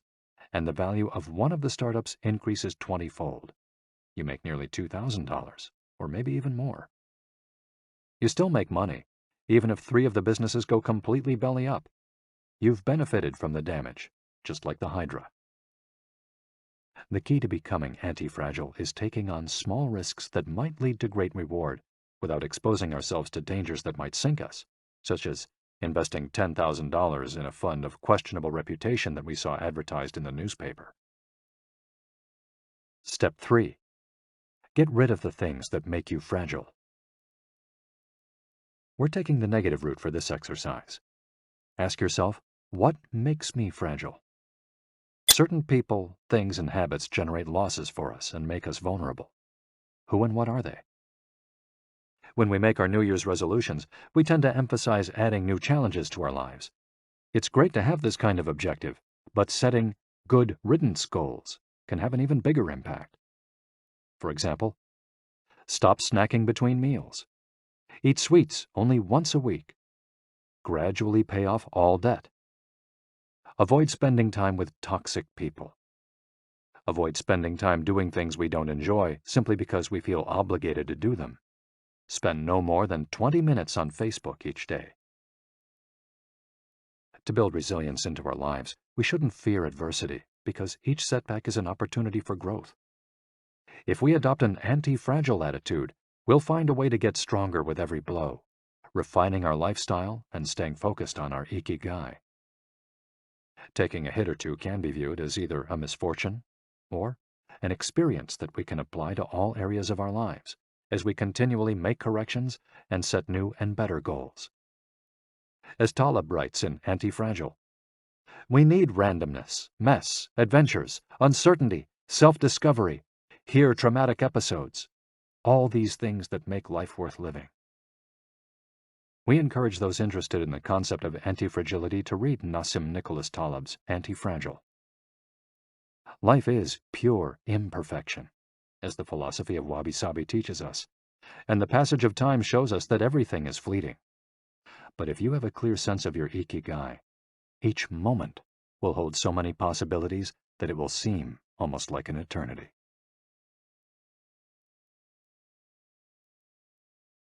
Epilogue. Ikigai, the art of living. Mitsuo Aida was one of the most important calligraphers and haikuists of the 20th century. He is yet another example of a Japanese person who dedicated his life to a very specific Ikigai, communicating emotions with 17-syllable poems using a shodo calligraphy brush. Many of Aida's haikus philosophize about the importance of the present moment and the passage of time. One could be translated as, "In the here and now, the only thing in my life is your life." In another poem, Aida writes simply, "Here, now." It is an artwork that seeks to evoke feelings of mono no aware, a melancholy appreciation of the ephemeral. The following poem touches on one of the secrets of bringing Ikigai into our lives. Happiness is always determined by your heart. And one last one, also by Aida, is keep going. Don't change your path. Once you discover your Ikigai, pursuing it and nurturing it every day will bring meaning to your life. The moment your life has this purpose, you will achieve a happy state of flow in all you do, like the calligrapher at his canvas or the chef who, after half a century, still prepares sushi for his patrons with love. Conclusion. Our Ikigai is different for all of us, but one thing we have in common is that we're all searching for meaning. When we spend our days feeling connected to what is meaningful to us, we live more fully. When we lose the connection, we feel despair. Modern life estranges us more and more from our true nature, making it very easy for us to lead lives lacking in meaning.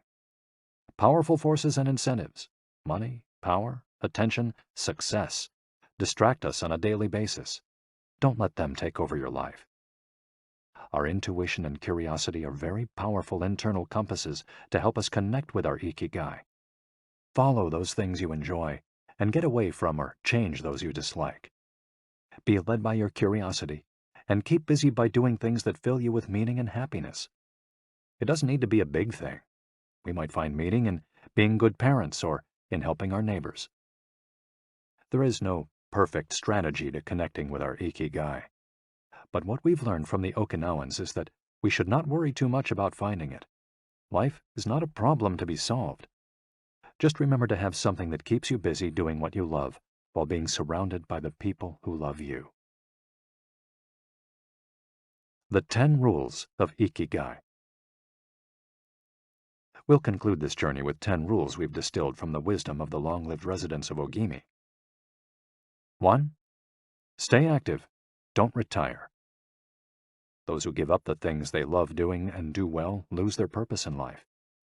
That's why it's so important to keep doing things of value, making progress, bringing beauty or utility to others, helping out, and shaping the world around you, even after your official professional activity has ended.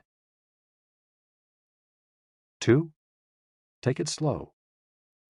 Being in a hurry is inversely proportional to quality of life. As the old saying goes, walk slowly and you'll go far. When we leave urgency behind, life and time take on new meaning. 3. Don't fill your stomach. Less is more when it comes to eating for long life, too. According to the 80% rule, in order to stay healthier longer, we should eat a little less than our hunger demands, instead of stuffing ourselves. 4. Surround yourself with good friends. Friends are the best medicine. There for confiding worries over a good chat, sharing stories that brighten your day, getting advice, having fun, dreaming, in other words, living. 5. Get in shape for your next birthday. Water moves. It is at its best when it flows fresh and doesn't stagnate. The body you move through life in needs a bit of daily maintenance to keep it running for a long time. Plus, exercise releases hormones that make us feel happy. 6. Smile. A cheerful attitude is not only relaxing, it also helps make friends. It's good to recognize the things that aren't so great, but we should never forget what a privilege it is to be in the here and now, in a world so full of possibilities. 7. Reconnect with nature. Though most people live in cities these days, human beings are made to be part of the natural world. We should return to it often to recharge our batteries. 8. Give thanks. To your ancestors, to nature, which provides you with the air you breathe and the food you eat. To your friends and family, to everything that brightens your days and makes you feel lucky to be alive. Spend a moment every day giving thanks, and you'll watch your stockpile of happiness grow. 9. Live in the moment. Stop regretting the past and fearing the future. Today is all you have. Make the most of it. Make it worth remembering. 10. Follow your Ikigai. There is a passion inside you, a unique talent that gives meaning to your days and drives you to share the very best of yourself until the very end. If you don't know what your Ikigai is yet, as Viktor Frankl says, your mission is to discover it. The authors of this audiobook wish you a long, happy, and purposeful life. Thank you for joining us. Hector Garcia and Francesc Miralles.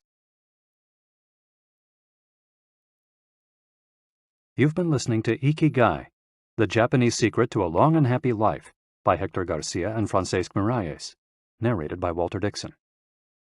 If you've enjoyed this audiobook and this performance, then please visit our website, gildanmedia.com. That's GILDANMEDIA.com. where you'll find a wide selection of titles in business and finance, personal development, psychology, and much, much more. And thank you for being a Gildan audio listener.